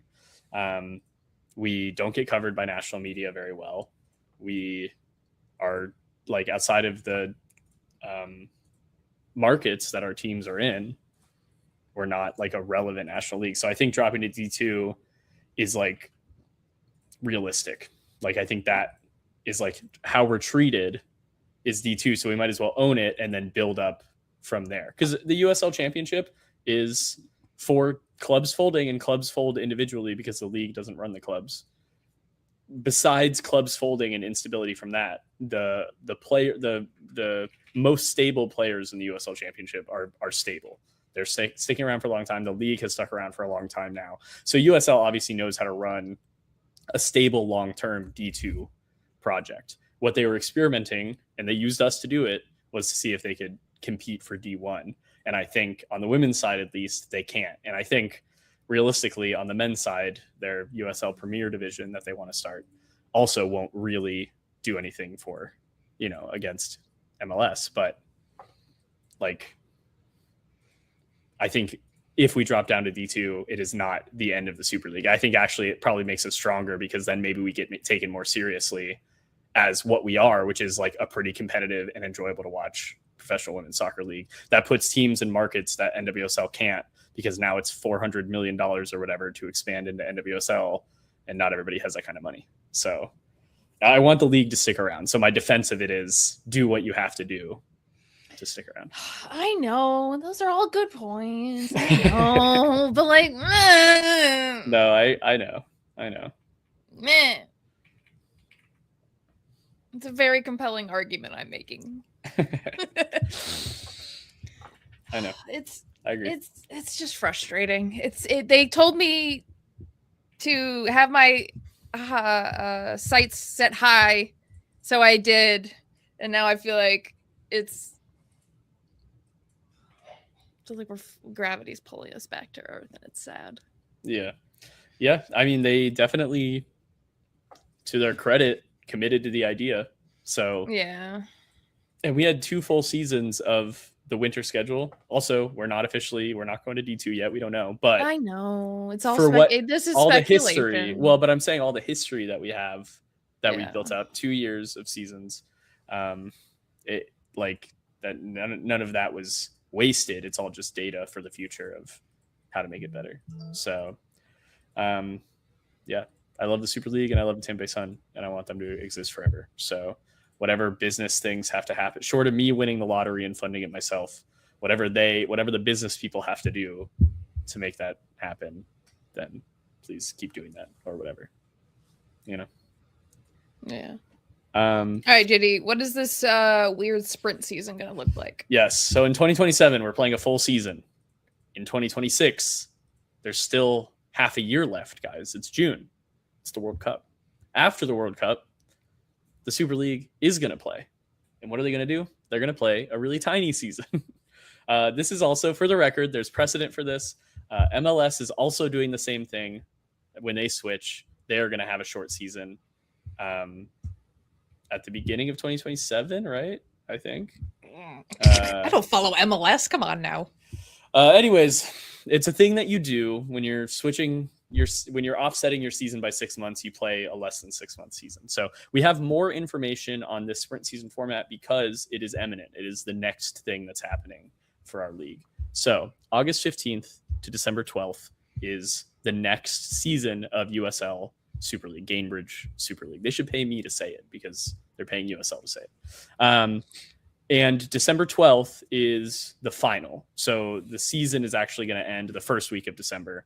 And there is going to be the exact same playoff format as the regular season has. So it's going to be the top 4 teams qualify for playoffs. There's going to be 2 semifinal games. And the next week, there's going to be 1 final. So all of that will be familiar to you. But the difference is we're playing way less games. Actually, pretty much exactly half. So 14 total games, 7 home, 7 away.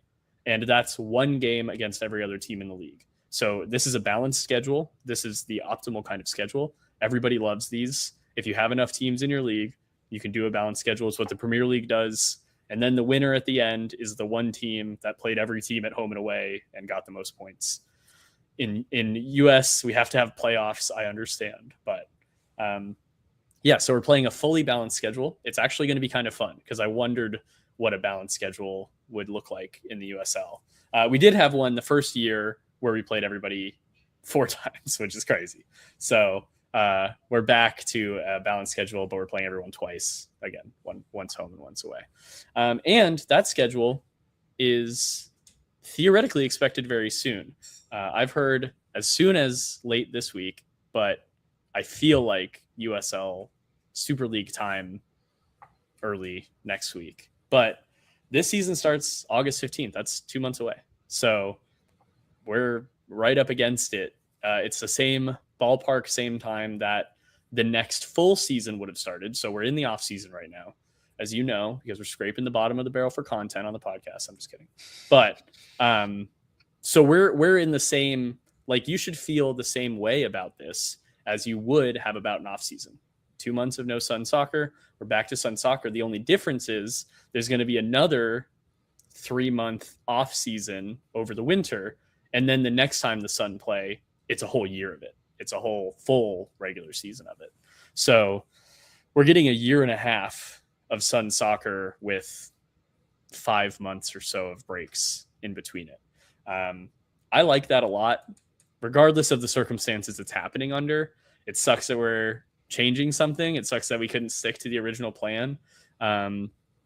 It's going to be hot over the summer. We'll see how the league schedules it. I would love to see a weighted schedule where, especially, I mean, we have 3 teams in Florida. They have to know.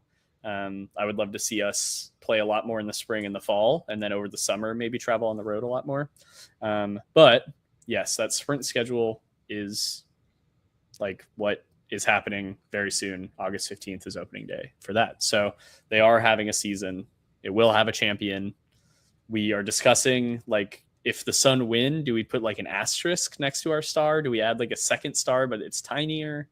I think there's enough games, 14 games and playoffs, I think is still enough to qualify you as a champion, in my opinion. Like, it was a season against all the teams, weird contract situations, weird timing aside, all the teams rocked up with the same.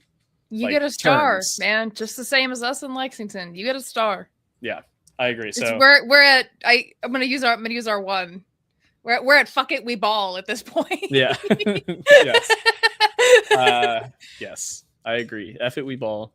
And hopefully it's the Sun's second star. But wouldn't it be amazing if the Sun won the first season, which doesn't count, of course, because it's the first season, and then we won the short season, which won't count because it was a short season. So wouldn't it be great if we were the 2-time champions of the league? Put them together, and then you get at least one.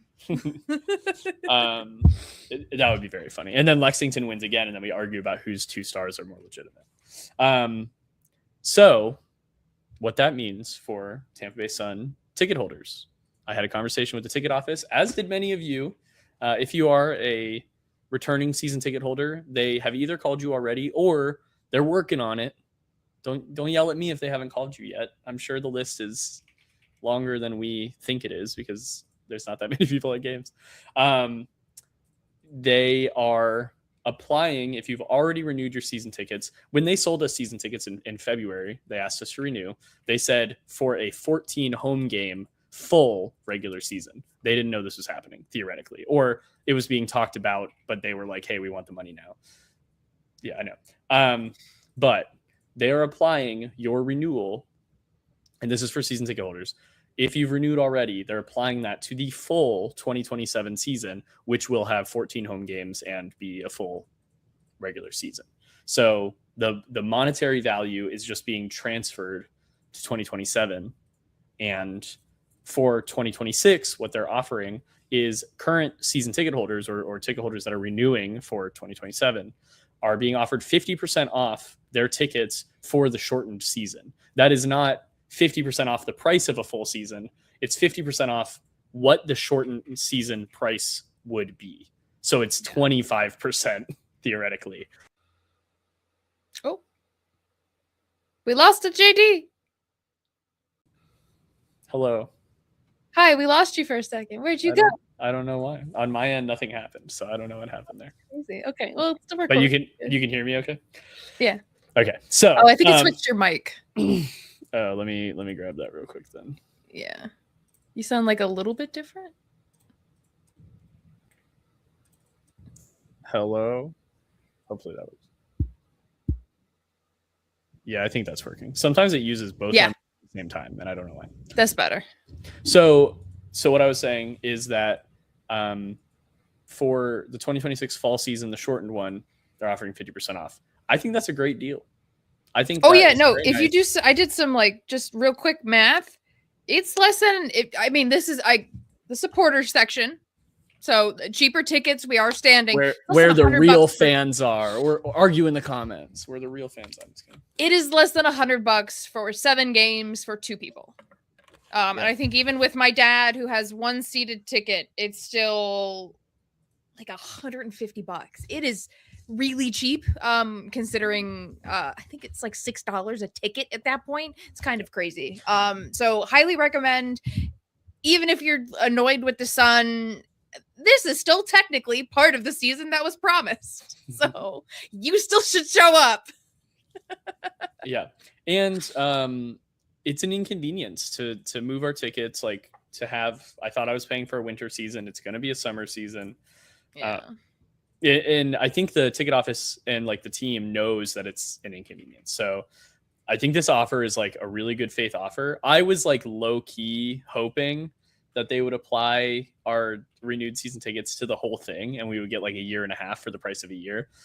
They almost like did that. Like I'm not paying that much on top to get 7 extra home games essentially. Yeah. So it's much appreciated. I think it's a good deal. I was planning on going to every game anyways. And this just means that in the next year and a half, I'm getting even more games like than I would have in that time. So I am taking it for my season ticket.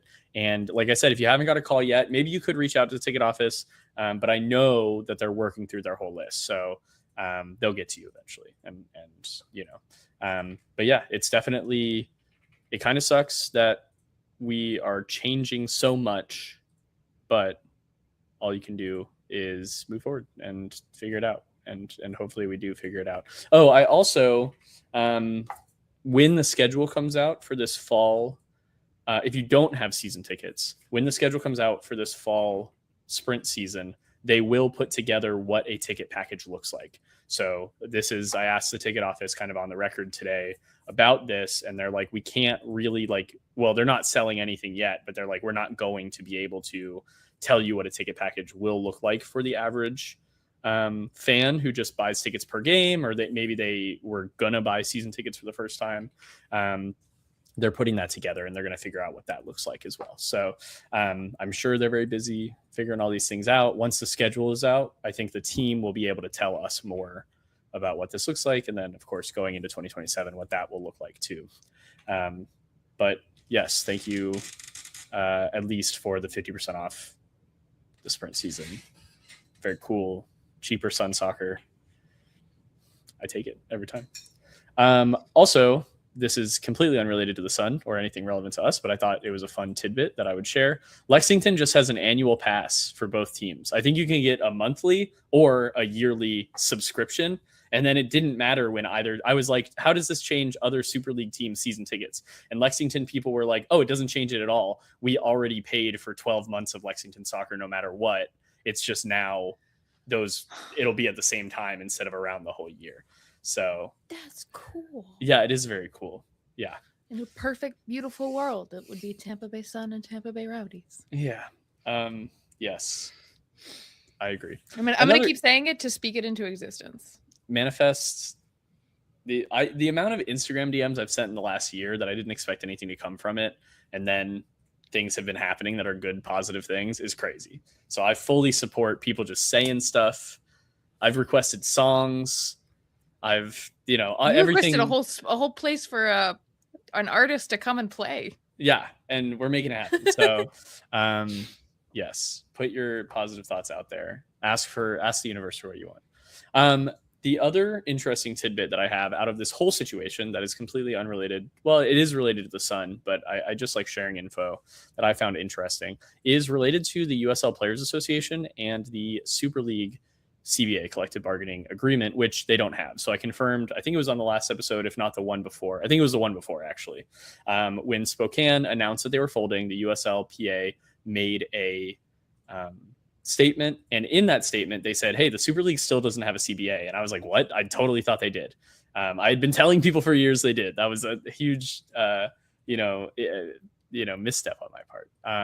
So now we know even more information. Not only do they not have a CBA, but they are currently in negotiations to get one. So this is via the ESPN article on the schedule switch overall. USLPA provided a statement to ESPN, so I want to make sure that's accredited properly. And the full ESPN article has not only the USL's take on this, but a little bit more information about the schedule switch overall, including like international context. So if you're interested, go check that out. But the USL Players Association statement is: the USLPA and the league have been engaged in regular collective bargaining discussions since December 2025, working toward an agreement that supports the long-term success of all parties. In recent weeks, negotiations have intensified to align the league scheduling plans and establish a contract before the start of the fall sprint season.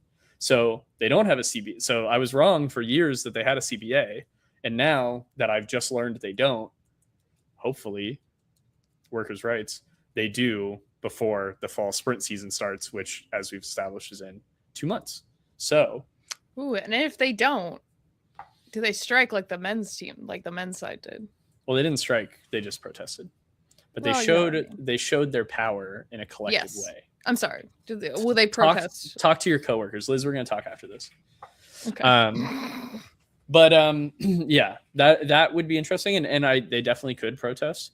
I think the stakes are different because they don't currently have one, so they don't really have I'm not siding with the owners here, but they don't really have as much ground to stand on as the men's players in the championship did when they were the championship players were like negotiating for a better version of what they had, but they also already had something, and they had like the good faith between the two that like the reason they were protesting is because they were showing that they didn't want to budge on their request, but ultimately it was like understood between both parties that they would reach an agreement, and they did, and they got their updated one. I think if you don't have one that you're starting with, if this is the very first one, I think you have a little bit less leverage in that situation. So unfortunately, I'm not sure. They could totally do it, but I'm not sure like what that would look like. I'm not sure if that is even more cause to call for a full strike. The USL championship players authorized a strike before the season started and never used it and never actually leveraged it. But maybe they'll say, hey, we completely refuse to play unless it's under the terms that we want, like here. And the other thing is contracts are being signed theoretically right now or negotiated right now for players playing in the fall season. So they'll already be under contract. What they would be fighting for is a CBA that will be for the new 2027 full season, because then that's when new players will be signing new contracts that then have to fall under that CBA. So, I fully support the players. I hope that they get what they're asking for in terms of, I don't know what they're asking for, so I'm not speaking on exact terminology or exact numbers, but in a general principle way, I definitely want the Super League and the Players Association to have an agreement and have those standards established. So teams, and I'm sure there's plenty of teams who are already taking care of the players just fine.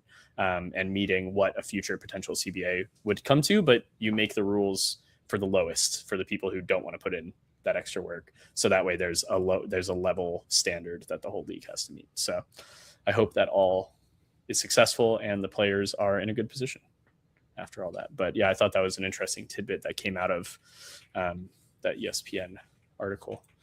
Yeah. Do we have anything else, Liz, on the schedule switch or anything? I mean, it's huge, so we will be talking about it for weeks to come. But yeah, if any listeners have thoughts on it, please post a comment. We would love to hear it. If you've got an interesting take or something, we will absolutely share it on the next show. So please leave your thoughts in the comments on this. It's an interesting one. It's kind of taking everything we stood for in the beginning and being like, nah, none of that. I do, like, not explicitly, but like I do want to hear if people are going to stop. Like, if you don't want to come to games over the summer, that's totally legitimate. If there's any games in June, July, August, like, there's going to be people who are like, I'm not going to those. My wife Tia is not going to go to those. Like, I can just tell you right now. I don't even like July Rowdies games. Yeah. I mean, the Rowdies already have worked with USL over the years to, weight their schedule to the spring and the fall. So, like, in the spring, they usually have like a long run of home games. In the fall, they have a run of home games, like, to end the season. So, yeah, it's just kind of, it'll be interesting to see how it comes out. And then, like you said, that reduces the number of weekends that we have to not have Rowdies conflicts, because the Rowdies are already looking for the fall and spring cooler weather games, and we're going to be looking for them too. And now we don't play in January or February either.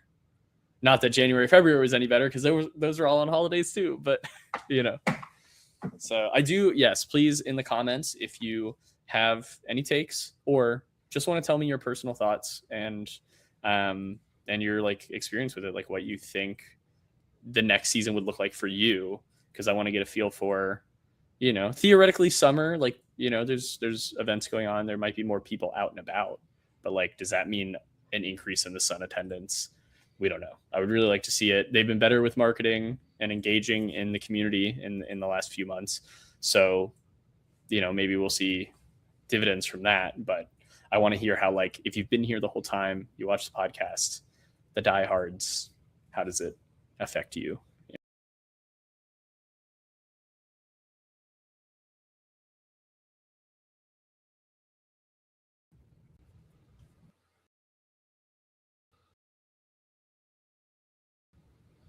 Hello, I'm back.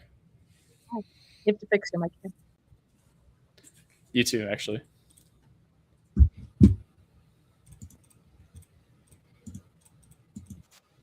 Oh, mine's still selected. Oh, you sound completely different than when you just talked that's a minute ago. Oh, how about now? Yeah, you sound fine, I think. Okay. Cool. Yeah, I noticed that on mine, and not to, like, do tech support on the pod, but I noticed on mine you have to reselect it again. So, like, the first time. Okay. Yeah, we're just crashing all over the place. We need a little, like, technical difficulties. Yeah. No, I think we should just, like, pause and we'll, like, come back. Mm-hmm. Don't cry, Eureka.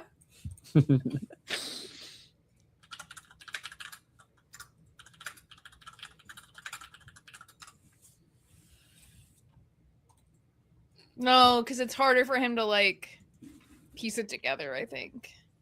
It's way easier, I think, for him to edit it. Okay. Oh, I'm not editing. Okay.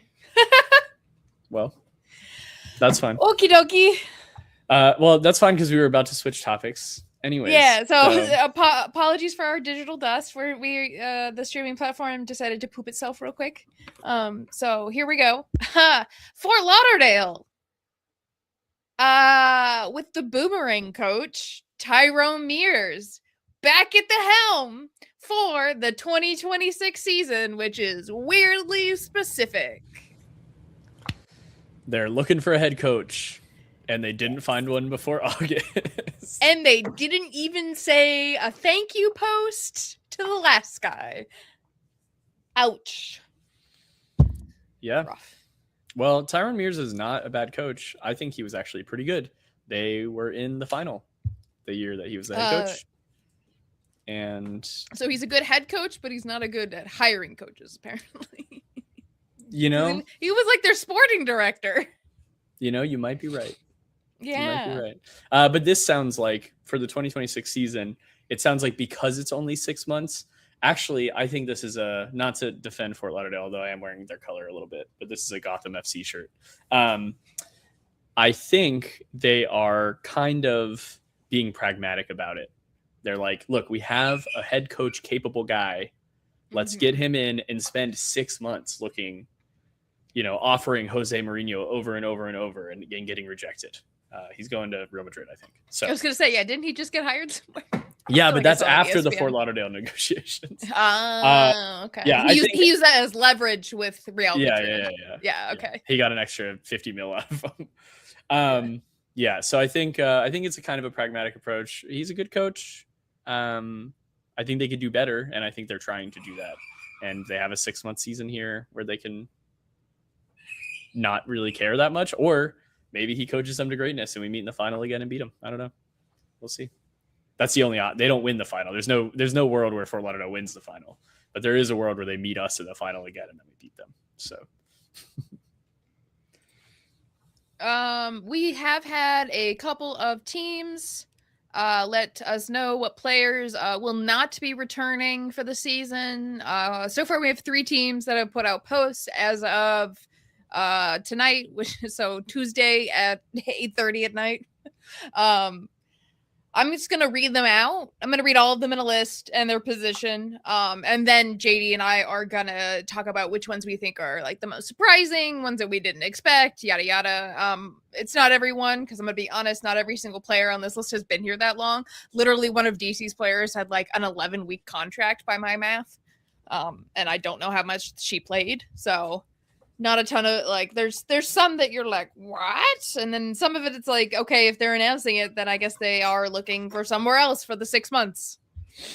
So starting with Dallas, we have Bethany Boss, forward, Kylie Delaney, forward, Caroline Kelly, forward, Allie Thornton. I'm going to read it in a different way, so I'm not saying the position every time because I put them in a list for this reason. I did this. These are all the forwards for Dallas then. Caroline Kelly, Emily Thornton, Caroline Swan, and Celie Strawn are both going off to college. So that makes sense. That is a big loss for them, though. Sorry, we'll get to that. We have their defenders, Lauren Lapamarata, Samar Goodry, Hannah Davison, Maya McCutcheon is retiring. Amber Wisner, as we know, is retiring, and their one goalkeeper is retiring, Sam Estrada. DC. Oh, I mean, in terms of Dallas, though. Oh, okay. Yes. Sorry. We had 3 players retire from the Sun in the middle of this year, and I wonder if we were doing better if our players would have stuck around for the rest of the season and they just decided to retire in the middle of the season because why not? And this is like the same thing that like if Dallas was doing worse, these players would have retired in the middle of the season. Samar Goodry, I rate. Hannah Davidson, I rate. I think that overall, this is like a huge turnover for Dallas. Obviously, Allie Thornton is like a marquee player for them. Yeah. I think she's the one in the commercial, right? Yeah. Yeah, they have such a cute commercial where she goes one-on-one with like a little kid. I liked that commercial. But I'm surprised they're letting her go. That's a big loss. Yeah. I mean, and we don't know the terms of it, so maybe there was a option on the table that the player didn't want. You know, maybe she's looking at going somewhere else or getting a different offer, a different deal, or, you know, like I said, players in the middle might be going for NWSL contracts. Who knows? So super interesting turnover. Also Bethany Boss leaving. Was she, and I don't remember, was she rumored with another team already? Did you see that? I might be like totally off base here that somebody else was talking about. Maybe they're just talking about her being like available now, and if any NWSL teams were going to look at her. But either way, you know, she was a pretty big get for the Super League in terms of like name recognition and stuff. So yeah, very interesting to see Dallas turn over so much. But I think that they just were not. I mean, they scraped into playoffs. They were the team that made it out of that scrap for the 3 teams in the spring part of the season, the last season, and barely made it into playoffs and got knocked in the first round. So, I mean, there's only 2 rounds, but I can see once all these contracts are up, and if a few of these bigger names were 2-year contracts from the first year, and the contract is just up, and they're just saying, we're moving on. We got a new plan, and they want to change things up. I mean, I can understand the reasoning behind that, but they also, I think the weight of it is more because they did all these posts individually on social media. as well. It was like one a day, or like it was like 3, like the retirement posts were one day, and then it was like 10 like players leaving in a day. It was crazy. So that felt like a lot more too, but it's a pretty significant amount of, you know, starters and bench players. And so yeah, Allie Thornton, come to Tampa Bay Sun. Bethany Boss, come to the Tampa Bay Sun. Sure. And there is a decent amount of DC players that I would mind seeing in some navy and yellow. Starting with their one forward that they've let go, Jada Bedoya. Okay, DC. And then our midfielders, Alexis Theoret, Deja Torbert, I don't know, Carly Freeze, Grace Yongo, Chinelu Asher, Lexi Fraley, Hannah Richardson Harney, Katrina Guillou, Guillou, excuse me.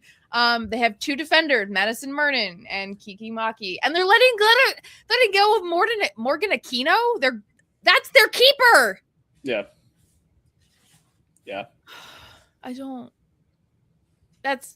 I was not the only one surprised by this, by the way, because they posted one post with everybody's pictures. And there were many, many comments being like, you're getting rid of who? What are you thinking? And I agree, because why would you get rid of some of these players? They're so good. I have no idea. And this goes for Dallas too. I have no idea what their team's going to look like next year, which is like good theoretically, you know, with their ability to kind of rebuild and build a fresh identity. But man, you would have thought some of the team's identity came through a couple of these players. Like, you know, you would have think that it seems like the core that they've kept so far is not what any of us would have thought is the core of that team in DC. So I think, and also the sprint season coming up, what contracts are you getting for 6 months? Are those players playing for 18 months? Are they going all the way through next year? Like, there's so many question marks around it now. The Dallas announcements also were the first ones, just to give like historical context to all of it. So like Dallas announced their whole team leaves, and then we get the news that there's like a weird season coming up and the schedule's changing and stuff. So now it makes more sense, I guess, that some of these teams are just kind of clearing house, because they have the same thing with Fort Lauderdale's head coach search, is like they kind of have 6 extra months where they like, okay, we'll slap a team together for the fall. We'll see what can happen. But ultimately we're looking to hit 2027 with a full, confident, best roster we can get. So why not, I guess? And then the other thing is, this is the second year since the beginning of the season. So any of these players at the beginning of the first year signed on for 2 years, which there's definitely a couple names on both teams that have been there the whole time. You know, that's just the end of like a 2-year contract, which is something that you probably would be giving to a franchise player that you were trying to keep for a while. And anyone who is staying more long-term than that probably has already re-signed like at the end of the first year for multiple years. So just kind of crazy. I mean, Morgan Aquino blows my mind. Like, she's a great keeper. Yeah. And definitely Torbert and Bedoya, like you said, and Theoret to me too is like not as much of a presence, but like, I mean, I remember you being good against the Sun and it made me mad. So like, I feel like she has one of those like Jordi Listro roles where she may not, like, her name may not get said a lot, but she's very tidy with the ball, getting it upfield and where it needs to be. It's one of those. Yeah. And so and Lexi Fraley as well. So just a lot of these players really kind of just like surprised me as being given up at all. And I think anyone that we kind of just named, like in our little, like my little quick go through of that list, I think they're going to get picked up by rival Super League teams, or I could see them bench riding in NWSL as well, but I think there is still like a bit of a gap where they wouldn't like be starting. But yeah, very, very interesting just to see the pure number of names come off of the DC roster. Okay, I have to add something. I have one more. I'm putting something in the notes so I don't forget. Yeah, so crazy. The Super League changes. Yeah, sorry. Okay. Jacksonville players leaving. There's only been 3 announced. I'm gonna be honest. I only recognized one of them. Sorry. So we have Christina Roque. She is a goalkeeper. Katie Sullivan is a forward, and then they have Casey Smekrud listed as. They have M/F. Does that mean midfielder/forward? MFer. Okay, MFer, got it. Yeah. Casey Smekrud is the only name that I recognize. Unfortunately, it sucks because I wish I had paid attention a little more, but she was good. I liked her a lot. Honestly, most of these players I would be very happy to see on the Sun. Yeah, I think Jacksonville, remember they joined at the beginning of last season. So they're going to have more contracts that are probably 2 years. Yeah. And again, with all of these players, usually the leaving list that is announced first is they are now free agents generally. So this is just like who is not getting a new offer from the team. It doesn't count anyone who they're in negotiations with. So all three of these teams could let more players go if the negotiations don't end up with the players staying. And then beyond that, they will have players still under contract that other teams can make offers on. And if they take those offers, then more players could depart that theoretically would have stayed if there wasn't an offer. So we'll see. Man, I just looked at DC and I saw Morgan Aquino leaving, and I remembered Hope Heisey's available. And I had a thought. What if we got both? No. Well, I was saying, my thought that I just had is DC trying to get her? Because you let your number one keeper go and there's a number one keeper available. It's kind of interesting to me. But yeah, what if we got both is also a crazy. What if we got both? Yeah. But yeah, very. Remember, most outlandish, craziest takes possible. Put it out there in the universe. We'll see what comes back. Yeah. And Jacksonville also having a shorter list makes sense, not just because they're one of a newer team, but also because they were good. They were just really good. So if there were options to get picked up, why not pick up as many as you can, and keep those players around. So I think I definitely understand that. I will say I saw a source that I cannot remember right now, but we have final confirmation. Super League contracts are through June 30th. So that is for all the teams. You said that last week. No, I said that the Sun contracts were, and I didn't know about other teams. And I have since learned that Amanda Vandervoort herself has said all the contracts are through the 30th. So they try to universally make all of the annual contracts. Obviously there's loan terms or shorter term things that are possible, but any of the annuals are July 1st to June 30th. So that way it's a standard year. So I assume we will hear from more teams after that. We already knew the Sun, and the Sun in general communication style is seemingly as late as possible. They're when do we legally have to disclose that we signed somebody? That's when we'll do it. So hello. So it's kind of, we will be waiting a while, I think, for the Sun, but I think a few more might trickle out, and we'll have some things to talk about next week as well. Liz, why did you write Canada WNT in our doc? Because I just remember Jordy's in the lineup. Well, she's not starting. She's on the bench, but she's a sub. She's on the bench. Very excited. They're playing Costa Rica tonight. So unfortunately the game will have already happened by the time this goes out. I apologize, but I just posted in the heat wave because I'm very, very excited and I can't wait to go watch it. Yes. And so if you're listening to this, go check the score. Go see how they did. Go see if Jordy came on. Well, I was gonna say, if you're listening to this, Jordy played great. If she did, Oh yeah, she's gonna play amazing. She's gonna do amazing things and pass that ball so good. Yes. So crazy week for the Super League. They didn't Tampa Bay Sun us, in which we didn't release an episode, and they immediately the next day dropped the news. They were respectful. That was nice of them. They waited until Friday. We record on. They knew we record on Tuesday, so we had the whole weekend to ruminate on it. Yeah, I had that whole Friday where I was at the beach just stewing about it. Yes. Yes, I was working from home all last week because I was sick. I'm no longer sick. Maybe that's why I feel clearer. Is literally my head is more clear. But yeah. So as we said before, please let us know how the schedule switch affects you. I'm very curious to know from any of our listeners, what you think about it and how it makes you feel.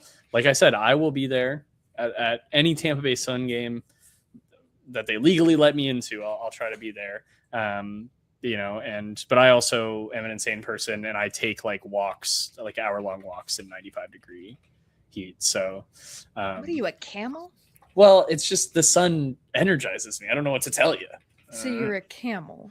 No, I'm a plant. Plants can't move. I'm a plant with legs. I don't know that. I don't know that just. Here's Mona. This is my show us Kitten. Yes, Kitten. Drop stuff. Kitten. Hello. Oh, Mona. Okay. You can be here probably for the rest of the show. Yeah. And this is your reminder that if you're not watching us on YouTube, you're missing flashes of cat butthole, apparently. Mona, you can't give that away for free. Oh my goodness. So yes, a reminder, at RBLR Sports on the YouTube, where you can see our beautiful faces and adorable kittens who kind of blend in with your shirt. It's funny. And our at RBLR Sun FC everywhere else for all the updates. And shopped at RBLR Sports Heatwave for 10% off. And then our handles are below.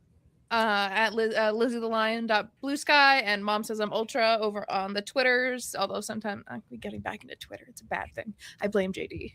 It's good. No. But I like it better than Blue Sky. It's really annoying that I like it better than Blue Sky. We'll be here after he's gone. Don't worry about it. Thanks. With the cat, it's really sinister. I'm going to say that about wraps it up for today. Thank you for listening if you've made it this far, and we will see you next week with all the Sun news. Bye. Bye.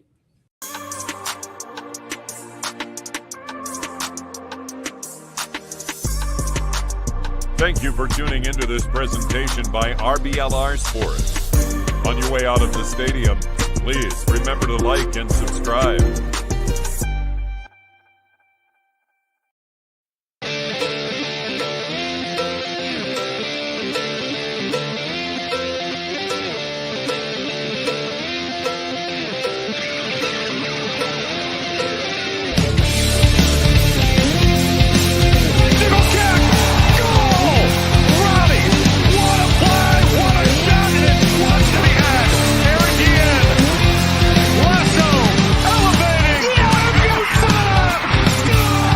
Tampa Bay Rowdies, who have made a huge upset.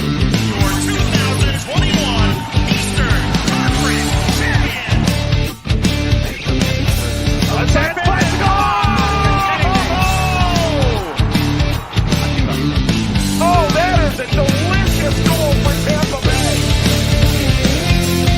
And now, you're tuned into Tampa Bay's RBLR Sports. Hello, everyone out there in Tampa Bay and beyond. This is James Knowles coming at you for the RBLR Sports podcast. I am here tonight to cover the Rowdies. It is a Monday. We are going early because there are two games this week. Two games, yep. one, two. Yep. And we have to make sure that everybody has enough time to listen to our podcast before that game. So that is the goal here. And other than that, I think everything else should be relatively good. I mean, obviously the Rowdies are doing fantastic. That's normal. Yeah, of course. Who's surprised by that at this point? It's almost boring. It's not really. Carlos, how are you doing on this Monday evening? James, I'm bored now. That's a good way to put it. I'm bored of winning. No, I'm joking. I'm loving it. Another great result in Jacksonville. Oh my God, sorry. Geez, can you tell I haven't spoken like a word all day? That's one of the many curses of having a remote job. It's just like I don't think I've said That's a true, word. Actually. I haven't spoken a word until about 10 minutes ago when I got on here with Eureka and we were talking wrestling and Rowdies. James, I'm glad you're here. I'm glad I'm here. It's another beautiful day in the world because the Rowdies got another great result. Unfortunately, neither of us were there in Jacksonville, but I know a number of folks were. From Ralph's Mob, Skyway Casuals, unaffiliated Rowdies fans, and Eureka. Had some great stories from the very limited crowd in Jacksonville, as has been the norm after their first game where they had like over 10,000 people. Now much less than that, but regardless, a handful of Rowdies fans made the trip over and had a good time because we had a great result. So we'll talk about that in just a little bit. I'm good. The World Cup is starting this week, James, literally in 3 days, right? On Thursday. Yep. Yeah. First game, Mexico, South Africa, reminds me of 2010, which was literally like the first World Cup I remember very, very clearly. So getting a little bit of nostalgia from 2010. And getting really excited for it. I think it took a while for the World Cup fever to hit. It did for me. I'll tell you that for sure. But when it hit like last week, it really hit. It feels like everybody's talking about it now. Like we found an extra ticket to go to Ecuador, Germany with my mom too. So now my mom, my dad, and I, we have tickets, and there's some family from Ecuador they managed to snag some. Like it's just gonna be a great time. So I'm thrilled. I'm really excited. And in the middle of all of that, the Rowdies are still playing soccer, still killing it. We have 2 really, really big games this week to continue, hopefully, this really awesome unbeaten streak, a historic unbeaten streak now officially the best start in a Rowdies history, the longest undefeated streak to start a season for this club. Historic result this weekend. James, I assume you're doing well because of everything I just mentioned. You're a soccer sicko like I am. We love our like 4th division games every once in a while at a high school stadium in Fairfax, Virginia. Or Lakeland, Florida. But the big one's around the corner this week too, and that makes me really excited. So I think you're doing as well as I am. What's going on in your life? Yes, I am doing well. This weekend, I took in first the England-New Zealand game. Everybody listening, just be aware that I was supporting New Zealand. Not that it matters. The whole point of these games is to not get injured. The friendlies, honestly, they're doing too many because there are like 10 players who were named to World Cup rosters, World Cup squads, and they are no longer on those squads now because of injuries. So anyway, that's neither here nor there. And then yesterday I had a game for Lakeland United in the USL League 2, support your local soccer. And I am also doing well. This will be my last Rowdies podcast for 2 weeks because I am going up to Boston for the first Scotland men's national team World Cup game in 28 years. And the week after that, I will be seeing the Rowdies play in Brooklyn. Nice. And there was also a cheap game nearby in Philly between Curacao and Ivory Coast a couple days afterwards. So my dad and I will be taking this whole big trip. My wife is only joining for the first game, but all of us will be going soccer mad for the next 2 weeks. Probably, let's say the next month or so, but definitely for the next 2 weeks as well. Yeah. It'll be a good time. By the way, you saw social media sensation Tim Payne live in action in Tampa, Florida. That's right, I did. He lives up to the hype, folks. Yeah, I don't know how many people are like as chronically online as maybe James and I. But just an insane story with like a Argentinian YouTuber that decided he's going to pick a random player to really get behind this World Cup. And it was New Zealand fullback. New Zealand fullback, Tim Payne. Guy had like 4,000 Instagram followers before he got the shout out from this guy on Instagram. A week later, he was at 4 million. It's been incredible. He's got like a whole song for him now. Just really funny. I have really been. I think he's also having to learn Spanish for this, which is hilarious. This has been awesome for his newfound following. I love the content online leading up to the World Cup. I've been enjoying seeing the folks that travel from all over, but particularly this one guy on Twitter from Germany that's been like documenting his travel around America and like trying Waffle House and being in like Helen, Atlanta, or Helen, Georgia, just like random places. He ended up at like a USL League 2 game somewhere outside of Atlanta. It's been fun to watch folks kind of like really get behind the World Cup now, but also just get to the United States and experience it. And, it's actually. I'm going to cut you off really quickly and say that it's funny you mentioned that. I was at the Lakeland United game yesterday, and when I walked up to the tent where they were checking tickets, a guy said that there were 2 German people, and he was like, "How did they even find this game?" And I said, "I think I know how." I pulled up my phone and I held up the Footballogy app, which is literally where you find games around where you are. Yeah. And when I went inside, I heard two people speaking in German, and I asked them if they were those people that he was referring to. And not only were they going to the Lakeland United game, but they were also going to the Orlando City B game, which was an hour away and an hour after the Lakeland United game finished. So, yeah, there are some number of German people who are just going out and about wherever they can, like this other person that you mentioned in Atlanta. Yeah, Footballogy is an incredible app. If we were to obtain a sponsorship from them, now would be the time. Regardless, World Cup fever is really hit. I couldn't think of a quick transition there. On top of all of that, like we said, the Rowdies are still playing soccer, still killing it, and had a great result this weekend. So let's jump into that. Like and subscribe to us on YouTube, where you can see our beautiful faces, and follow us on every major social media platform: Instagram, Twitter, Facebook, at RBLR Sports. We are there. Like and subscribe to the podcast wherever you're listening to this, whether you're live on YouTube or X, or you're watching this back on Spotify, on Google Podcasts, if that's still a thing, on Apple Podcasts.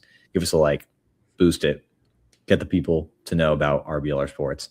And James, let's talk about this game. Before we keep rambling about the World Cup, we'll circle back to the World Cup later at the end of the podcast. I want to just get like some quick rapid fire predictions from James, because it's the big one. It's coming up this week, and we'd be doing a disservice to ourselves if we don't talk about it at least a little bit. So before we do that, let's talk Rowdies, because James, I mentioned it a couple times, a historic result in Jacksonville, not necessarily because of the win over Jacksonville as a club.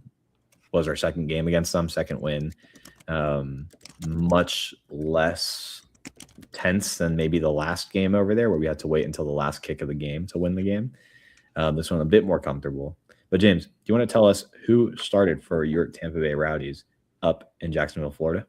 Absolutely. Let's get into the starting 11 here. So, in net, it was Jamali Waite, Alex Rodriguez, Lawrence White, Brian Schaefer, Nathan Dos Santos, and Charlie Ostrom were listed as defenders, at least on Footballogy Fought Mob. And I'm not sure if that was exactly how it played out for the whole game, but we're going to get into all of that too. Yeah. Max Schneider, Louis Perez, and Sebastian Cruz were listed as midfielders, and up top, MD Myers and Marco Micheletto. 2 goals before halftime was all we needed to win, and now we move on. So again, this was a USL Cup game, and that means that the standings are a little bit different here. The Rowdies are on top with 9 points after 3 games. Miami have 6 points from their 3 games. They cannot overtake us because we beat them, and I believe that is the tiebreaker there. That's right. Jacks have 4 points. Sarasota have 3, and Naples have 2. The last game of the USL Cup group stage for us will be us hosting Naples. A little unfortunate just in the fact that actually going to Naples for Rowdies games has been pretty fun so far. Yeah. And I think that we'll have a couple more of those in the future. But this time Naples has to come up here, and so whenever that happens, I forget exactly, but I'm hoping that we get another good result against them. And yeah, we are guaranteed now to move on. Like I said, Miami cannot catch us because of the tiebreaker there, so we are headed to the quarterfinals. I believe it's the quarterfinals of the USL Cup in 2026. I don't remember when that is either, but that will be farther, obviously, down the line this year, and we'll see who the Rowdies end up being matched up with. There's a lot of back and forth with all of the other groups, so we'll see who wins here. All of them pretty much, or most of them, I'm pretty sure, are still up for grabs. But yeah, it's something that I think for us to knock it out in 3 games, first of all, it shows how well we're doing. And secondly, it does bode well for our future in this competition in 2026. I really would like to see us get something out of this year. Maybe a double. Who knows? That is a possibility. That'd be historic. Yeah, that would be a first in USL history. There hasn't been.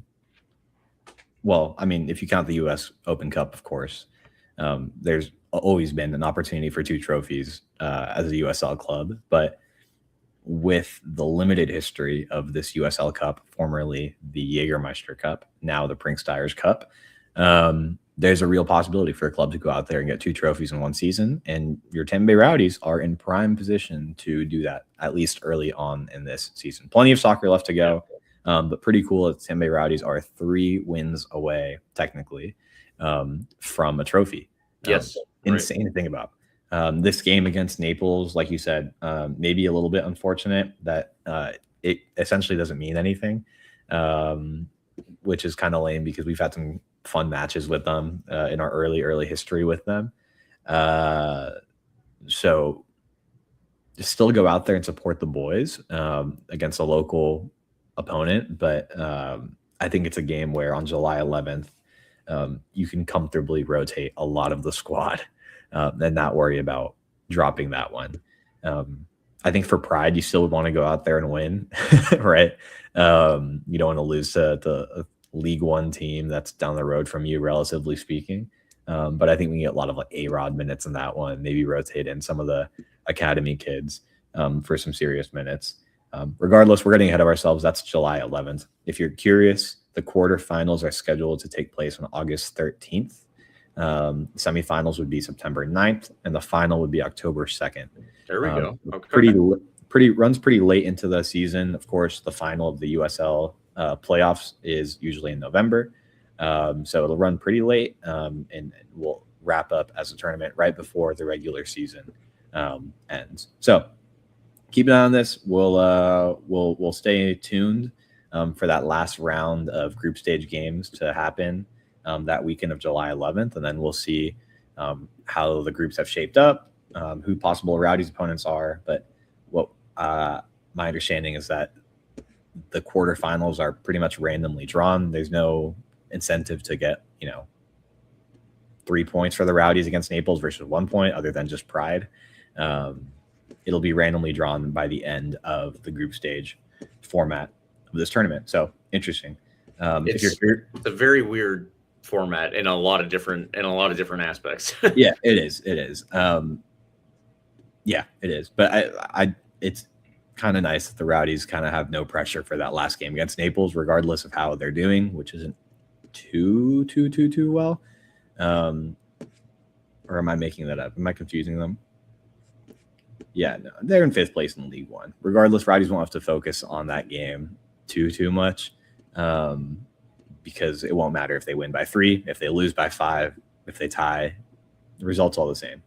I believe hosting is also randomly drawn when that time comes too. So crazy, all the way through the final. So we'll see. Regardless, Rowdies get the win 2-0 in Jacksonville. Let's talk about that a little bit. We keep talking about the cup as a whole. Maybe we're getting ahead of ourselves. But fun to think, like I said, that the Rowdies are 3 knockout games away from a trophy. Pretty sweet. Okay, so regardless of the future, let's talk about the past. Just a couple days ago, we said Rowdies going to Jacksonville, win 2-0. Fascinating lineup. I appreciated Dominic Casciato's very aggressive approach to this game. Go out and win, right? Just take care of business now so that you don't have to worry about that game on July 11th against Naples, which, again, I think we'd expect to win, but no need to worry about that now. The only real interesting start would be Alex Rodriguez, of course, the young academy product, 19 years old. He got the start at the right wing back spot. Everybody else seemed like regular starters, which I appreciated. Notably, one more thing I'll say about personnel. It was cool to see Mateus back on the field. He had a bit of a concussion protocol situation after that tackle from Raiko Rosarena in New Mexico when we got that early goal to win 1-0. He was back on the field later in this game as a sub. Russell Cicerone, who'd been dealing with something light, was back on the bench as well. So good to see him available. Didn't make an appearance in this game, but was around and evidently able to play now, which is great because he's been a great addition to this Rowdy squad. But we haven't seen him in the last few weeks. Like I said, rest of the lineup looked very starter quality. It was another game where it looked like we went out with a 3-back formation plus the 2 wing backs. In this case, Ostrom and Rodriguez. Cruz was playing in the middle of the park again, which, again, continues to fascinate me, his flexibility, but obviously the flexibility of the entire squad. And then Myers up top, Micheletto maybe a little bit behind him in that attacking mid role, sometimes playing as another striker. Fascinating stuff. The only thing I'll say tactically that was really obvious about this game, and this is from an incredibly amateur tactician. There was a lot of long balls, which I think was very much by design. It seemed like Jacksonville was struggling with that throughout the game. They were letting us do it sometimes. it was very, very direct soccer, which I can appreciate. I mean, do what works. It was very designed for this game because I hadn't really seen us do that in prior matchups, to be so direct, so obvious about what we're doing, and it worked, right? That goal from MD Myers was kind of one of those where it's just kind of you see Myers making the run and just slot it right down the middle of the field to him. Beautiful goal, beautiful finish from him. The Cruz goal that opened the scoring was particularly fun to watch. The run from Charlie Ostrom down the left side of the field, and I'm forgetting off the top of my head, I'll fact check myself while I let James talk. I'm forgetting who lays the ball off to him, but just a beautiful kind of like no look, one touch play to Ostrom. Ostrom shrieks down the left side of the field. Cruz is running up the middle of the field. And Ostrom has to put a beautiful ball onto Cruz's right foot because there's 3 Jacksonville defenders between Ostrom and Cruz. Beautiful left-footed ball. It stays mostly on the ground and curves just outside of that Jacksonville center back's foot. Cruz able to slot it home beautifully. Stunning goal. Really kind of took the pressure off after 30 minutes of possession chances, but not really being able to break through. After that, if you felt like the floodgates would start to open, they kind of did. Myers gets that goal in stoppage time. Rowdies win this one 2-0. Okay, that's my like semi in-depth recap of this game. James, any big thoughts from you? What's going through your head after a 2-0 performance in Jacksonville, game where dominate by all accounts? Maybe you don't get as many goals as you would like, but it doesn't really matter. The stats indicate the domination. The goals, maybe not as much, but what's your immediate thoughts after this one? Well, I will point out that I agree with you. Not as many goals as I wanted because I predicted a 3-1 win. So just going to put that out there. Fair.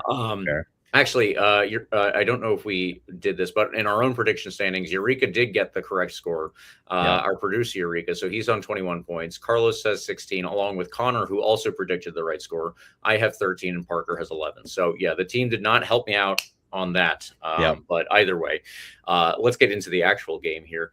Yeah, it was the Rowdies played well, and it is good to see that we can beat Sporting Jacks even in this game. I think you and I had talked about how this one had a potential for a trap game just because of the circumstances around it. We have done so well against Lou City. Now this week we have 2 games coming up that are going to be more important because they're in the league, and one of them is against Charleston, who are probably going to be a direct rival to us. And so it had the potential that we could just kind of not turn up, and that didn't happen here.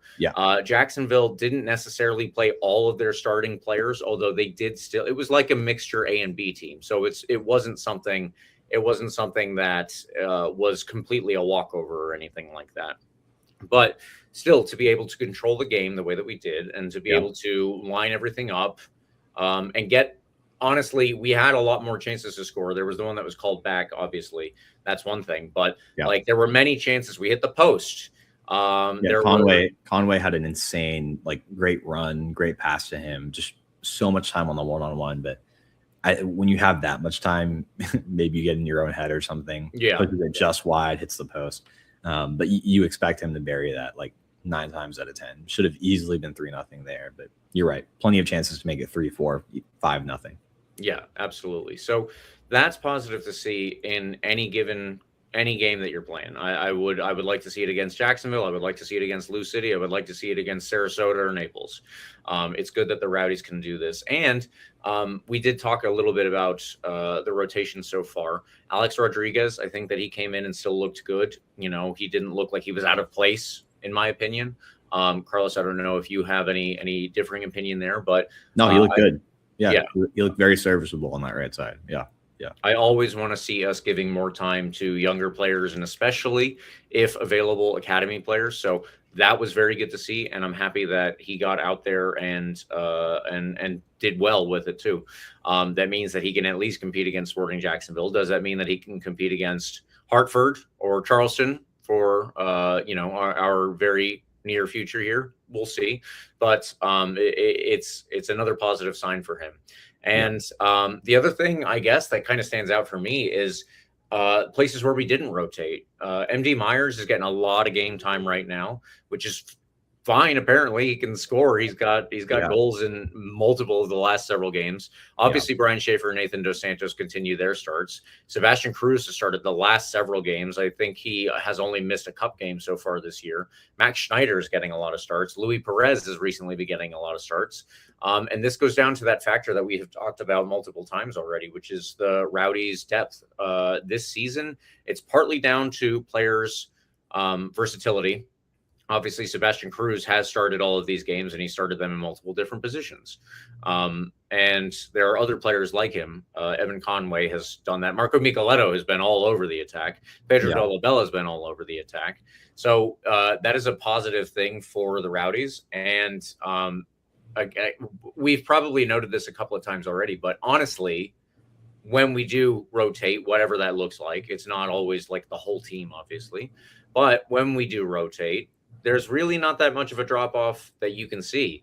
The Rowdies can still play whatever game plan. In this case, like Carlos said, they were looking for a lot more of those through balls. Yeah. And they beat Sporting Jacks multiple times, getting those lined up perfectly. So yeah, it was very positive in that sense too. The Rowdies did not necessarily play exactly the way that they have been in other games, but I'm more positive on, I guess, our ability to chop and change if we need to, or if we just want to give guys a little bit of a rest. Yeah. And we're going to need that. It's a very hot summer already. It's June 8th, and it's driving home today. My car said 99 degrees, and the temperature is, under the hood, obviously. So it's going to be more expensive than it literally is. But also, then you open your door, and it's extremely hot. So this is something that is going to play on the Rowdies season. This is something that's going to affect us.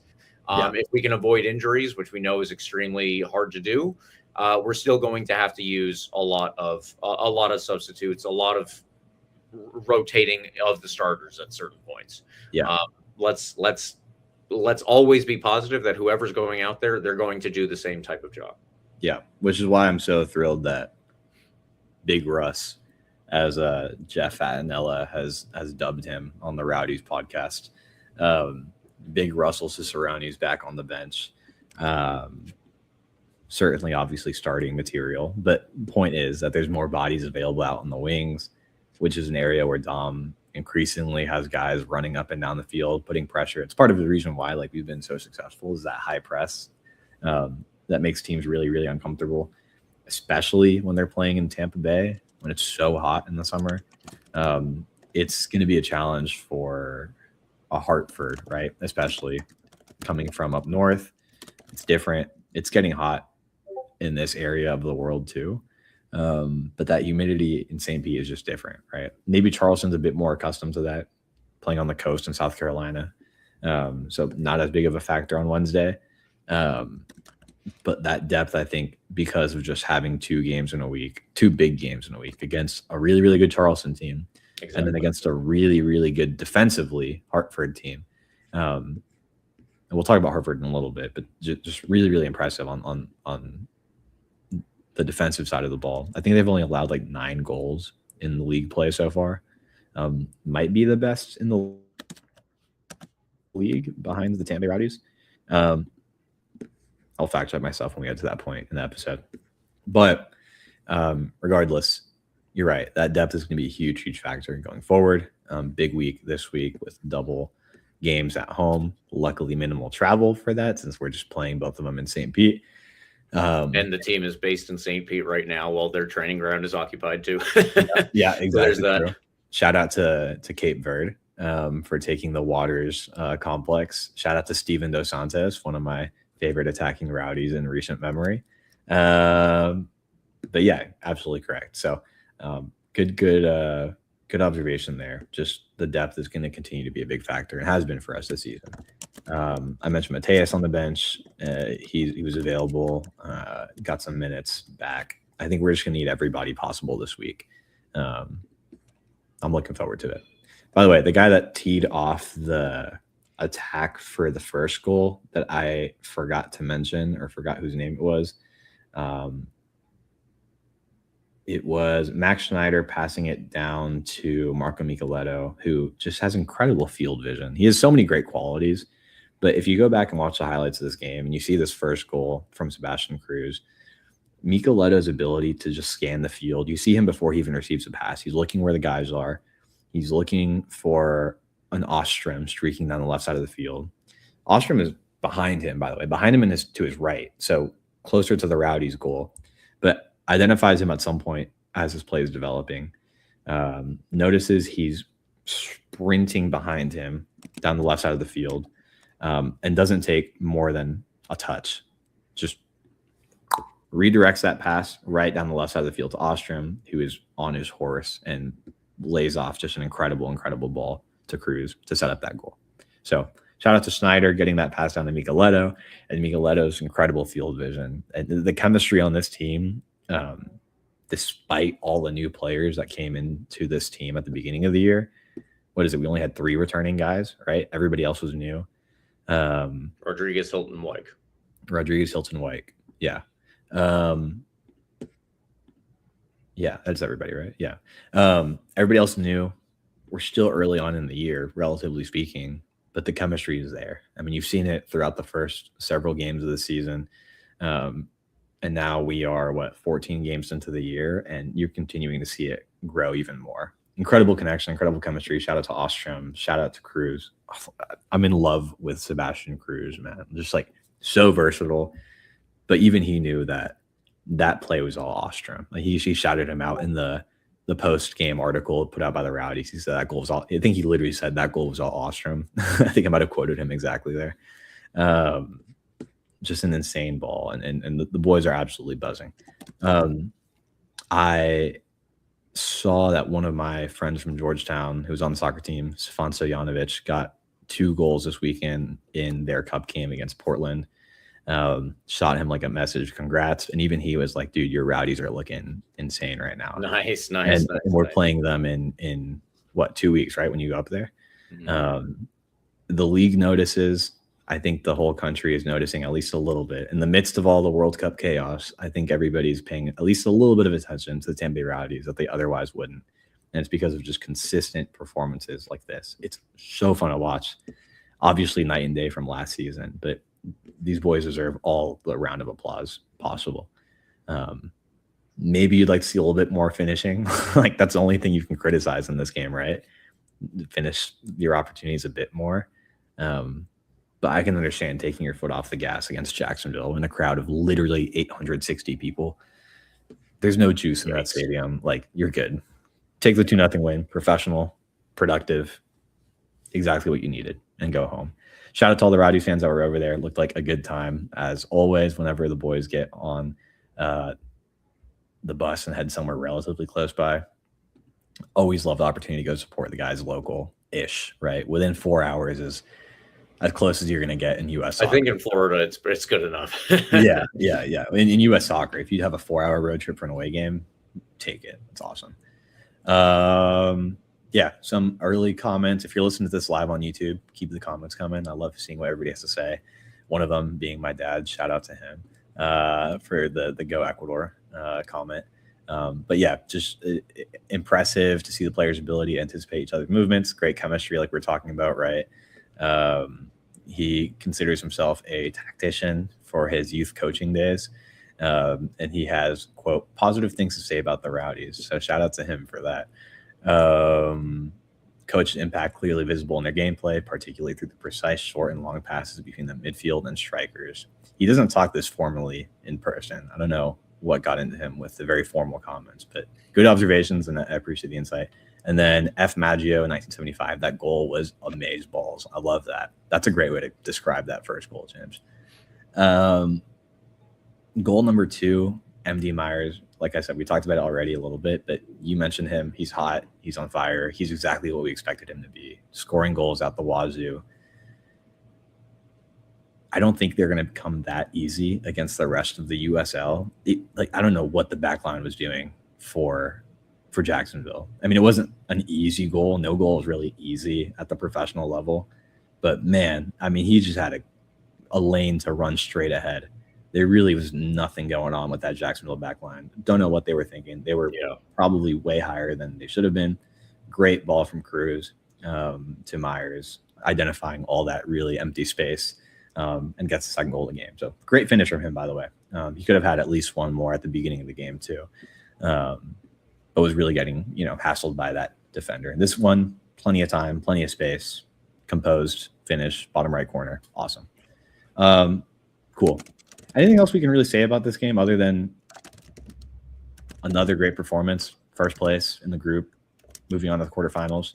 Oh, that's the one thing I'll say. It's the only caveat about the quarterfinals in the USL Cup is that when they do the random draw, you can't be drawn against the one second place team that advances in your group.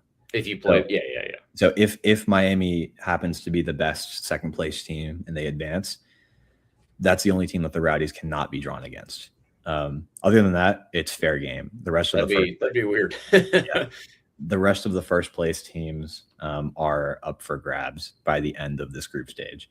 So we'll see who we get matched up against, James. It'll be it's a fun tournament, all things considered. A little funky, but if you're curious right now, the first place teams in the other groups: Sacramento Republic, Colorado Springs, San Antonio, Louisville City, Hartford, Charleston, and of course your Tampa Bay Rowdies. So a number of really, really good teams topping their group at the moment. But like we said, there's still one more match day left in the group stage. We'll see how it all shapes out by the end of or by like the middle of July, right? We said July 11th is that game against Naples. So that weekend will be all of the last group stage games. Okay. Man of the match. Anything else you want to say about this game? I'm ready for the man of the match because I think that this one is kind of self-evident, but yeah. Maybe we spent even a little bit more time than we should have on this one. The TLDR Rowdies dominate 2-0, as dominant 2-0 performance could be.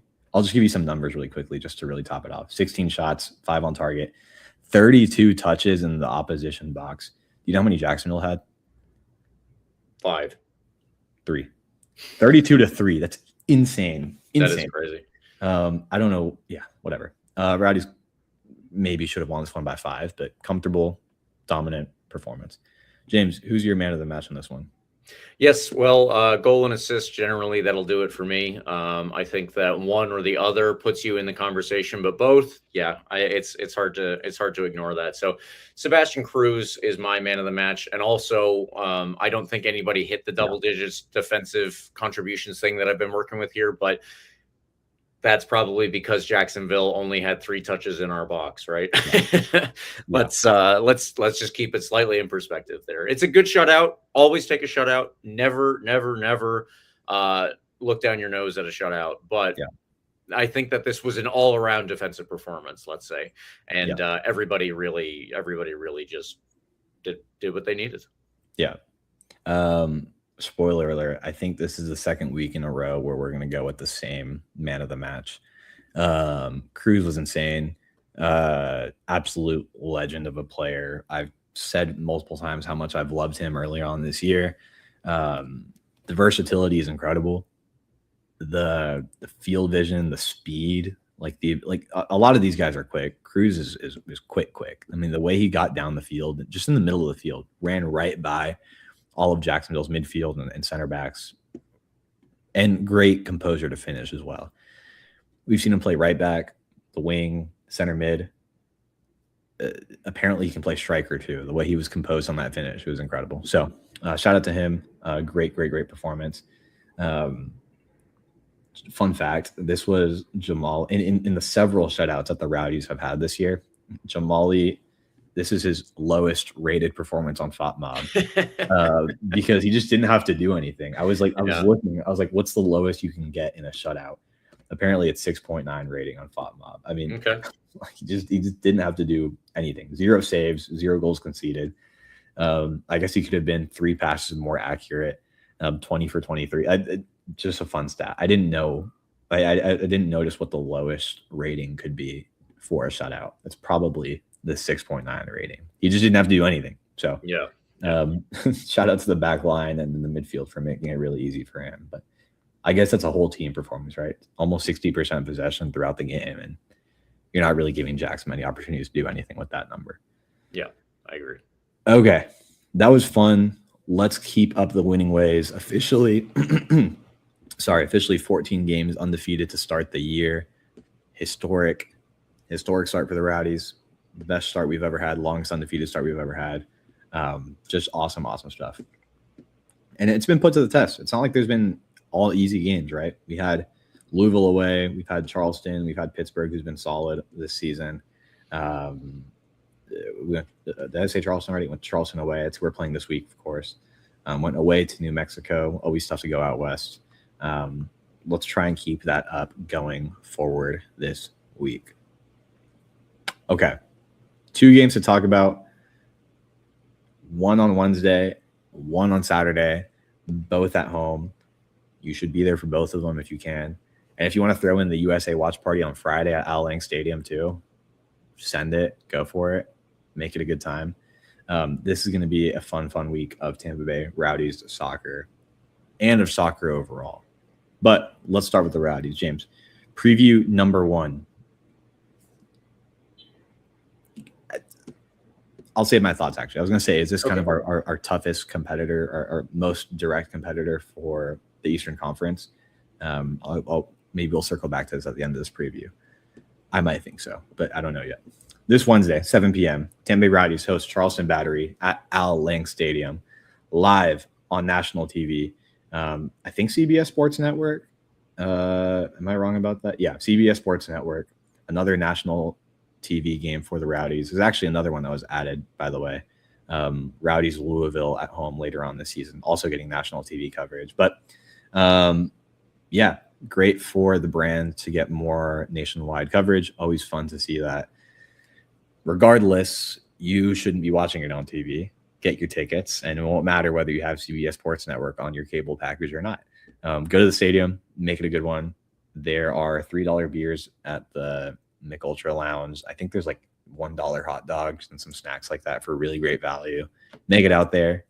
I saw $10 tickets around. Bring a friend. This is one of the coolest story in Tampa sports right now, if not the coolest story in Tampa sports. Yeah.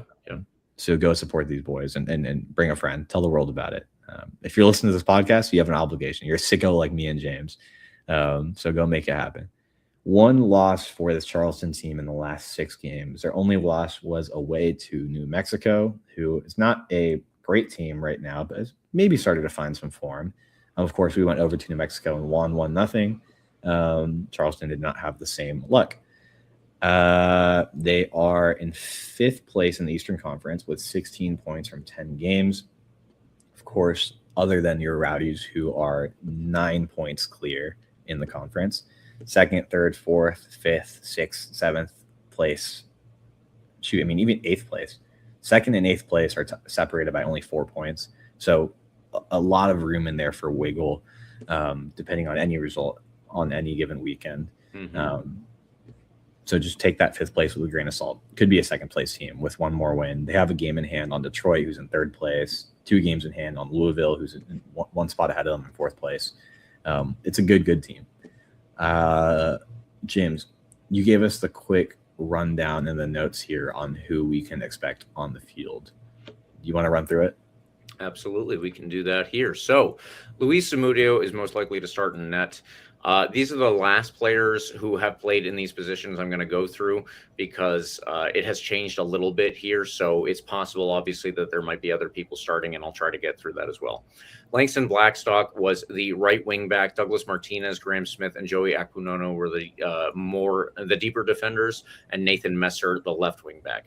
A midfield of Colton Swan, Emilio Icaza, Kirill Pakamov, and Jeremy Kelly were behind Miguel Berry. So if you are aware of most of those players, Douglas Martinez is generally not a defender. he stepped in obviously to help out there, and there could be other players who slide back there and take over that position as well, or take over that position instead of him.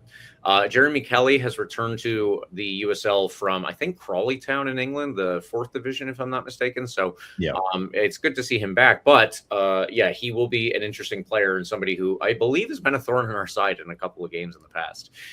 So something to recognize there. Nathan Messer actually is, I believe, an all USL League One player from Portland Hearts of Pines in 2025. And based on that, he made a move up to the USL Championship. And he has been doing pretty well so far for Charleston. They will definitely line up with 3 at the back and the wing backs that I just mentioned, and probably have somebody, Miguel Berry, just up top on his own. And with the more defensive, not defensive, but the midfielders just deeper behind him. Colton Swan was a player that I mentioned. He is a youth national team player for the United States. I believe he's 6'4", and he is doing very well. He leads the team with 4 goals so far. However, the issue is I don't know. Well, it's not an issue for us, obviously. Yeah. But I don't know if he would be available because he was just this past weekend unavailable, for instance, while the U.S. youth national teams all had camps all over the place. Yeah. I believe that both the men's and women's and all youth national teams camps are all taking place right now. Obviously, the men's will just continue into the World Cup, but yeah. So I think that they should have one more game, if not to. Yeah, it was today. There was a U21 national team game today. So if he is not a part of that team, because he might be on the U20 team, I guess I should have looked this up, but I don't remember offhand exactly which team. I think that there were teams from U15 all the way to U21 level. So just keep that in mind. But Colton Smith may not be available come Wednesday, or he might be one of their starters. It is something that is up in the air right now. Might not be there, as I said, but Nathan Messer will almost certainly be there. He has 4 assists. Jeremy Kelly has 3 assists. Either way, width is going to be very important for Charleston. I think that this has been true for most of the past couple of years that we've been playing them, maybe in different proportions, and maybe with different players. Think about last year, it was Juan David Torres. The year before that, it was Nick Markanich. They are going to rely heavily on a wide presence and trying to break us down through the area on the wings. I think that we obviously have the personnel to prevent that, and I think that we have the shape recently, especially to hem Charleston in, and we have done so well at limiting opposition chances. I hope to see us do that again.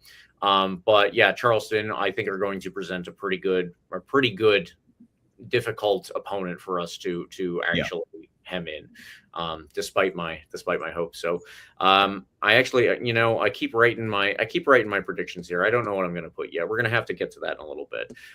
But yeah, width is going to be important for them, as I said, and we shouldn't have anybody missing as far as I'm aware. So Carlos, we do have at least that advantage here. Is there anything else that we want to highlight related to Charleston Battery? I will just say that Charleston has kind of owned us in our recent history. We've had some tough seasons, obviously last year, and then an okay season the year before that. They took advantage, and we have not beaten them in 6 games. The last time we got a win was at home. So hopefully you find that encouraging. July 27th, 2024. It's been a little bit, obviously. But that was the game you might recall as the Nate Worth game where he had the incredible free kick to put us up 3-2. I think it won like our goal of the season that year. Well deserved. Yeah, we won that game through 4-2 eventually, but that was the one that put us ahead. Damian Vera got the security goal in the 102nd minute of stoppage time. Well, not 102 minutes of stoppage time, but you get what I'm saying. So it's been a little bit since we beat this team. They've had our number, but we've done better at home than we have away. So hopefully being back at Al Lang Stadium gives us a bit more confidence. Last time we played them at home was a 3-1 loss, where former Tampa Bay Rowdy Cal Jennings got the first goal on a questionable penalty, and current Tampa Bay Rowdy scored 2 goals, MD Myers. So hopefully we now that Cal Jennings isn't there, and now that we stole their other goal scorer from that game, MD Myers, the roles will be reversed and we go into this one and win. So that's a long-winded way of saying This will be a tough game. It is a team that is very, very talented, as per usual. A team that has found their winning form again after starting a bit kind of choppy. But it's a team that's had some weird results too, right? Like you have the win away to Louisville, which I guess isn't as impressive necessarily as it's been in years past. They win 2-0 at Louisville. The following week, they lose 3-0 to Brooklyn. Then they play against us. We draw. They go away to Rhode Island, who has not been great this year, and lose 4-0, right? Follow that up with a 2-1 win, 4-0 win against Jacks, 4-0 win in the USL Cup against Richmond, and then their last loss is that 1-0 loss to New Mexico United. So a mixed bag of results, but still more positive than negative, which is why they're where they are in the table, 5th place, with the potential to, with just one win, move up to 2nd place. Really, really interesting team. You highlighted some of their best players, particularly Miguel Berry, who is an interesting one, kind of random, where he ended up from LA Galaxy down in Charleston, but maybe not as many goals as they would like from him early on in the year, but a talented team nonetheless that I think can find their footing at any given moment. Yeah. Okay. I think that's all I have to say about them, so that we have enough time to talk about Hartford as well. Should we save the predictions until we get through both of them? I like that. Okay. I think we can do that. Okay. So that's a Charleston game at home, 7 p.m.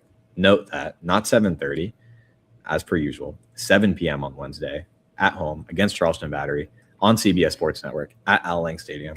Get your tickets for that one if you don't have season tickets. Get your $3 beers. Get your $1 hot dogs. Go to the game. Bring your friends. Make it a packed house on a Wednesday, which is always challenging. Guys, there are a lot of deals for this game. You gotta keep that in mind. There's a lot of deals, which I think is to me indicates that the Rowdies front office knows how tough it is to fill a house on Wednesday. Sure. So take advantage of these deals, man. Get out there. It's going to be a big game.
And now, you're tuned into RBLR, the home of Tampa Bay's RBLR Sports.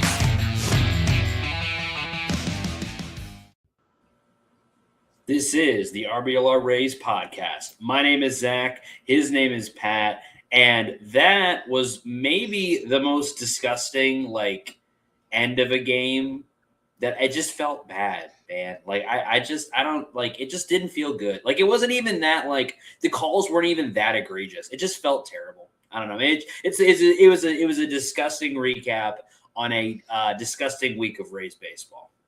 Yeah, a game that felt like it was designed to rage bait the fans.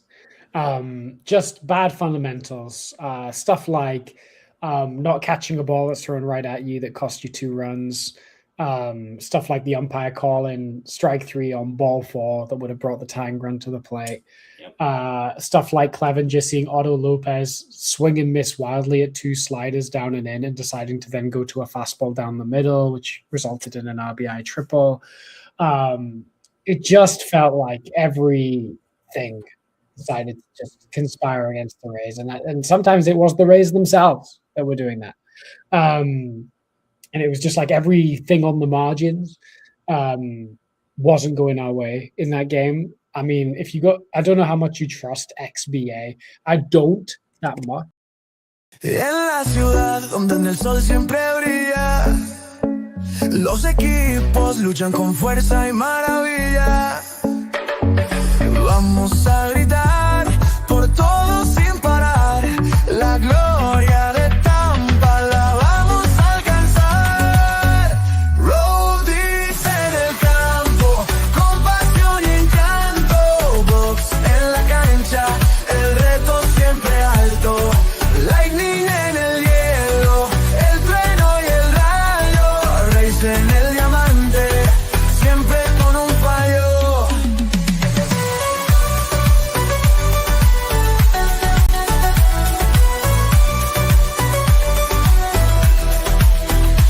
El estadio vibra con cada victoria. La energía de la gente es pura euforia. Y desde la bahía hasta cada rincón, vamos Tampa Bay, esta es nuestra canción. Rowdies en el campo, con pasión y encanto. Bucs en la cancha, el reto siempre alto. Lightning en el hielo, el trueno y el rayo. Rays en el diamante, siempre con un fallo. Cada gol y cada base es una fiesta. La pasión en Tampa nunca disminuye. Todos juntos con un solo grito fuerte. Ganaremos otra vez, todos de suerte. Rowdies en el campo, con pasión y encanto. Bucs en la cancha, el reto siempre alto. Lightning en el hielo, el trueno y el rayo. Rays en el diamante, siempre con un fallo.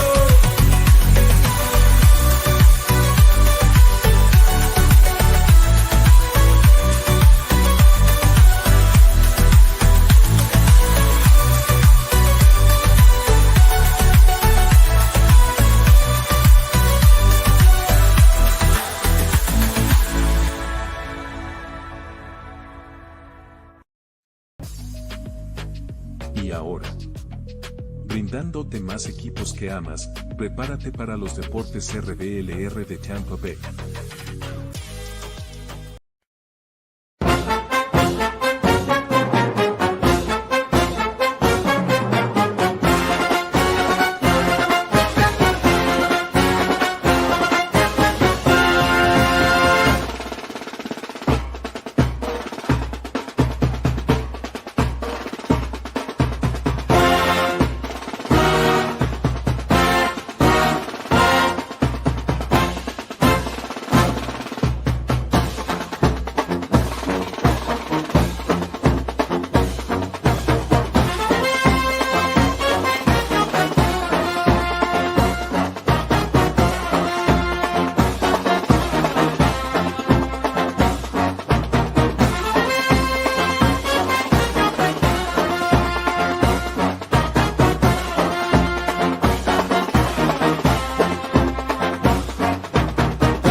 What's up, everybody? Hope everyone's having a great day, great week, whenever y'all are tuning in, whether live or on demand. This is RBLR Bulls.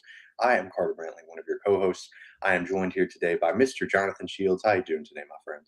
I am fantastic. It is good to be back, and there's still, we were just talking about before we went live, even though we're approaching the dead part of USF athletics and stuff, there's still a ton of stuff to talk about in the broad scale of sports. And before you know it, football training camp and all that stuff is going to be starting. So yeah, I'm excited to get into it.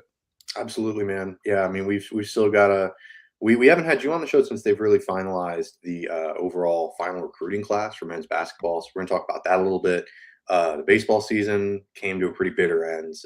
It was unfortunate. So we'll get into that as well. Softball team had a great showing in the regional tournament. They unfortunately got knocked out, but we'll get into that. And then we'll finish it off with some track and field highlights as well.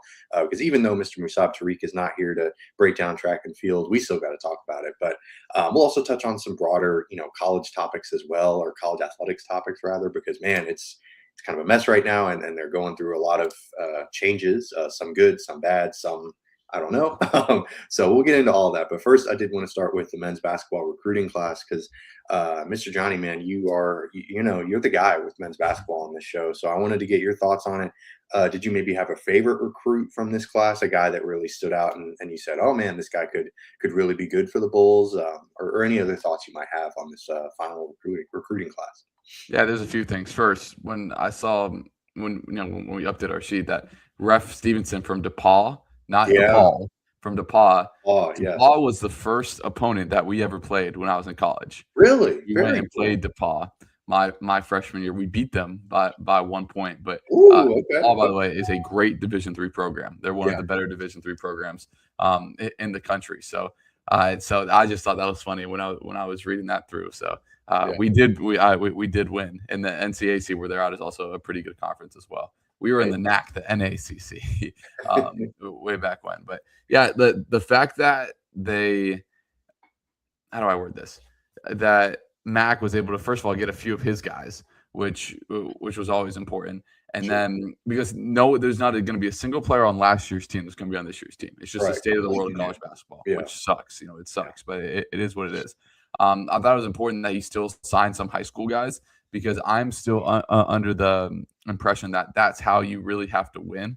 So, look at the teams that were in the Final Four last year, right? You had UConn, who Alex Karabrand, their best player, was a 4-year guy. Brady Mullins was a guy that they recruited. You just go down their roster. Yes, they sprinkled in transfers, but a majority of the guys were recruited. The foundation. You look at Illinois, Keaton Wagler was a guy that Illinois recruited, right? And yes, they got Stojakovic from the portal, so you sprinkle in one of those elite guys. But it's very hard to bring in year in, year out 10 new guys in the portal. And you can continue through. I mean, yeah, Michigan is a little bit of the outlier with that, but when you can bring in 6'9", 6'11", and 7'2" to start, and all those 3 front court guys are going to be lottery picks, and it's a little bit different. But still on their bench, they had 2 homegrown guys. Sure. And Michigan's going to have one of the best guards in the country next year. Their freshman's going to be off the bench. So, look, I'm not going to say these 3 guys are going to be pillars of USF's whatever, but retention is the biggest thing in college basketball. And right away, I looked for, okay, how many kind of multi-year guys was he going to be able to get? And look, you got to balance that out with trying to get guys that can win now, and some of those guys are seniors, but having a good core of what they got, 5 or 6 guys that have the potential, maybe more, to be retained next year. So those are kind of things I look at. And look, I mean, they get AJ Dantzler, who's a guy that we've talked about already. So look, I think the American is going to have a bounce back as a whole in basketball this year.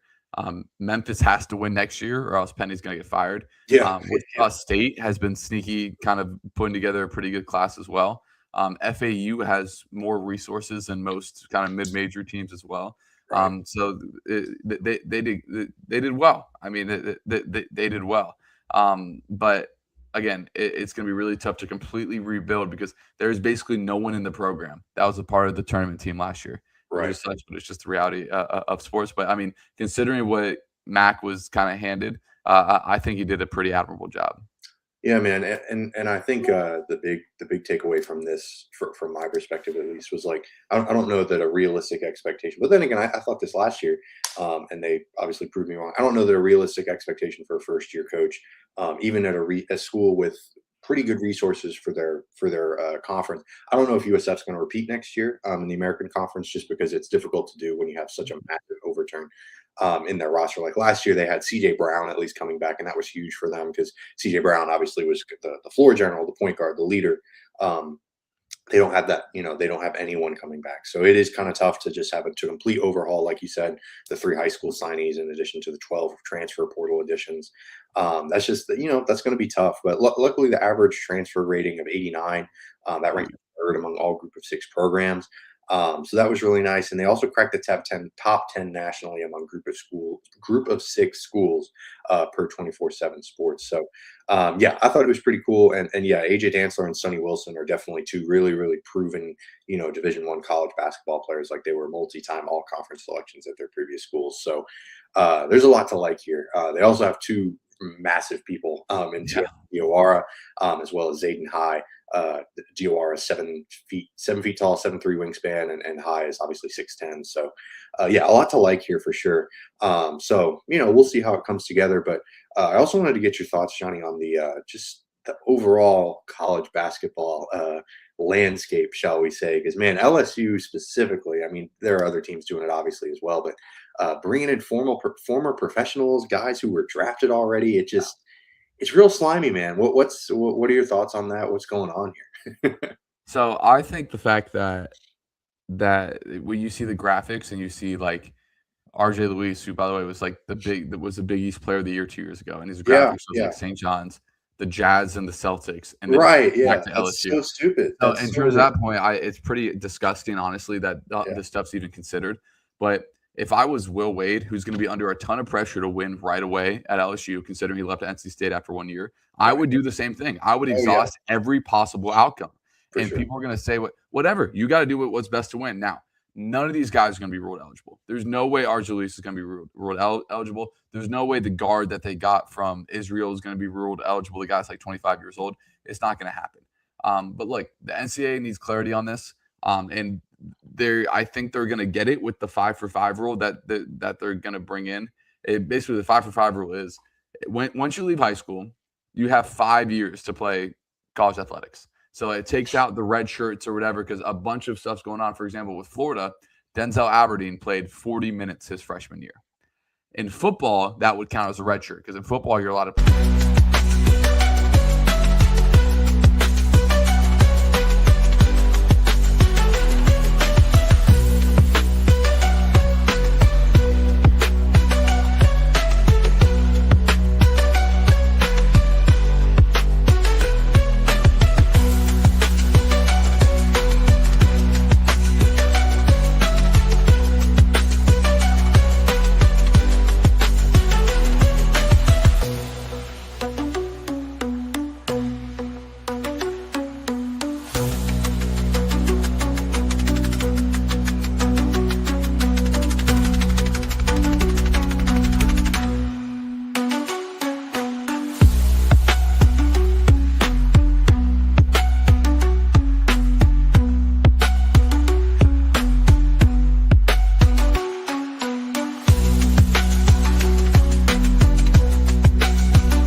now, you're tuned into Tampa Bay's RBLR Sports.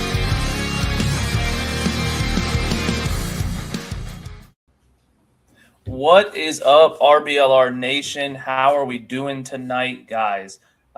First off, thank you guys for tuning in, whether it's live, listening to it the next day, whatever it is. Thank you guys for listening. My name is Zach Blaine. I'm one of the hosts here. And with me today, I don't think we've had this duo as a pair ever in a show. Mr. Tyler, how are you doing today, brother? I'm hanging in there. It is summertime. You know, up here in Tennessee, I was like, you know, we're doing good. It hasn't been too hot. It was like 91 today, and I was like, oh, I think the Florida is a little bit out of my blood now. Yeah, it's they're saying the heat index next week is going to be 105 just about every day. Jesus. Yeah. Couldn't do it. Couldn't do it, man. It's a scorcher this year. Yeah, it's a rough one. But as for you guys listening, hopefully it's not too hot where you are.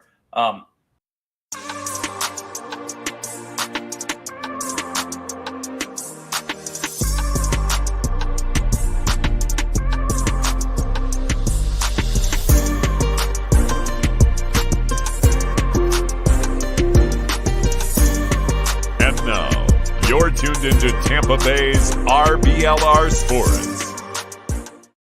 Hi, hello. How are you doing? My name is Liz. This is JD. He's special to the pod. JD, how are you doing today? Happy Pride Month. I'm good. You know, I cleaned my desk. I cleaned my mouse pad. I cleaned my computer. And I got rid of a bunch of old mail and a bunch of old stuff that was sitting on my desk. I'm like looking around, and it's so clean here, and I feel really mentally healthy about that. So would you like to come clean my desk? It is a disaster. I do enjoy, actually, I'm probably better at cleaning other people's stuff than I am at my own, or remembering to keep it up. So this is the first time I've ever cleaned out my whole computer since I built it like late last year. So like every single fan got like wiped down. And nice. It's definitely just placebo, but like it opened, like I booted it up and I was like, wow, it's like snappier. It's faster. No, it is. Like it is. Yeah. Placebo. But I'm good. The World Cup starts this week. I'm excited about that. I think it starts tomorrow, or today when this comes out, right? Yeah. Yeah. And me and Tia have been watching a lot of great basketball, both NBA and WNBA. When it lets you, yeah. When it lets me, yeah. Because they locked me out of WNBA League Pass yesterday. But I don't know. I'm feeling good lately. Excited. I'm sports excited, which is good. How are you doing, Liz? I'm doing okay. I wish I was more excited for the World Cup. I'm hoping maybe when it actually starts, I'll get more excited. There's been a lot of friendlies, but I can't. It sounds terrible. I can't get myself to care about the friendlies. Nah. Yeah. Although the women's team did just lose 2-1 to Brazil, so that's kind of funny, actually. Yeah. I think it'll kick up once it starts. Yeah. We'll feel it a lot more. I think some people don't even realize, because we're like tapped in, but like some casuals or not even sports fans don't even realize it started. And it's always like the first week people get into it, like the first week of games. People actually see that there's games happening and they're like, oh, it's now. And then they get into it. So I think we'll see some more cultural dust kicked up about it. Yeah. Speaking of watch parties. Oh, I didn't say watch parties. Speaking of the World Cup, watch parties. So yes, the Sun, well, we knew about the Rowdies one. They're having it at Alling Stadium for the US game on Friday. And it's pretty dope. I'm not gonna lie. It's pretty cool. We don't have to endorse our team's watch parties if there's a better one out there, but we will let you know about them in the spirit of us being a Sun pod. So today, Tampa Bay Sun announced. Well, today being Tuesday, the Tampa Bay Sun announced 4 watch parties at different venues throughout Tampa for 4 different games. 2 of them being U.S. men's national team games at the World Cup. The first one being on Friday or on Thursday the 11th for Mexico, South Africa. So those are information is available on social media for those. I'm not going to run through all the details, but what's kind of fun is that they're doing giveaways at them. They have like a World Cup Lego set. They have obviously like Sun jerseys, Sun soccer ball, things like that. So look for the Sun socials. I didn't see anything on the website about it, so you do have to go, God forbid, log into your social media if you don't use it, and check out either like Instagram or on X on the official Tampa Bay Sun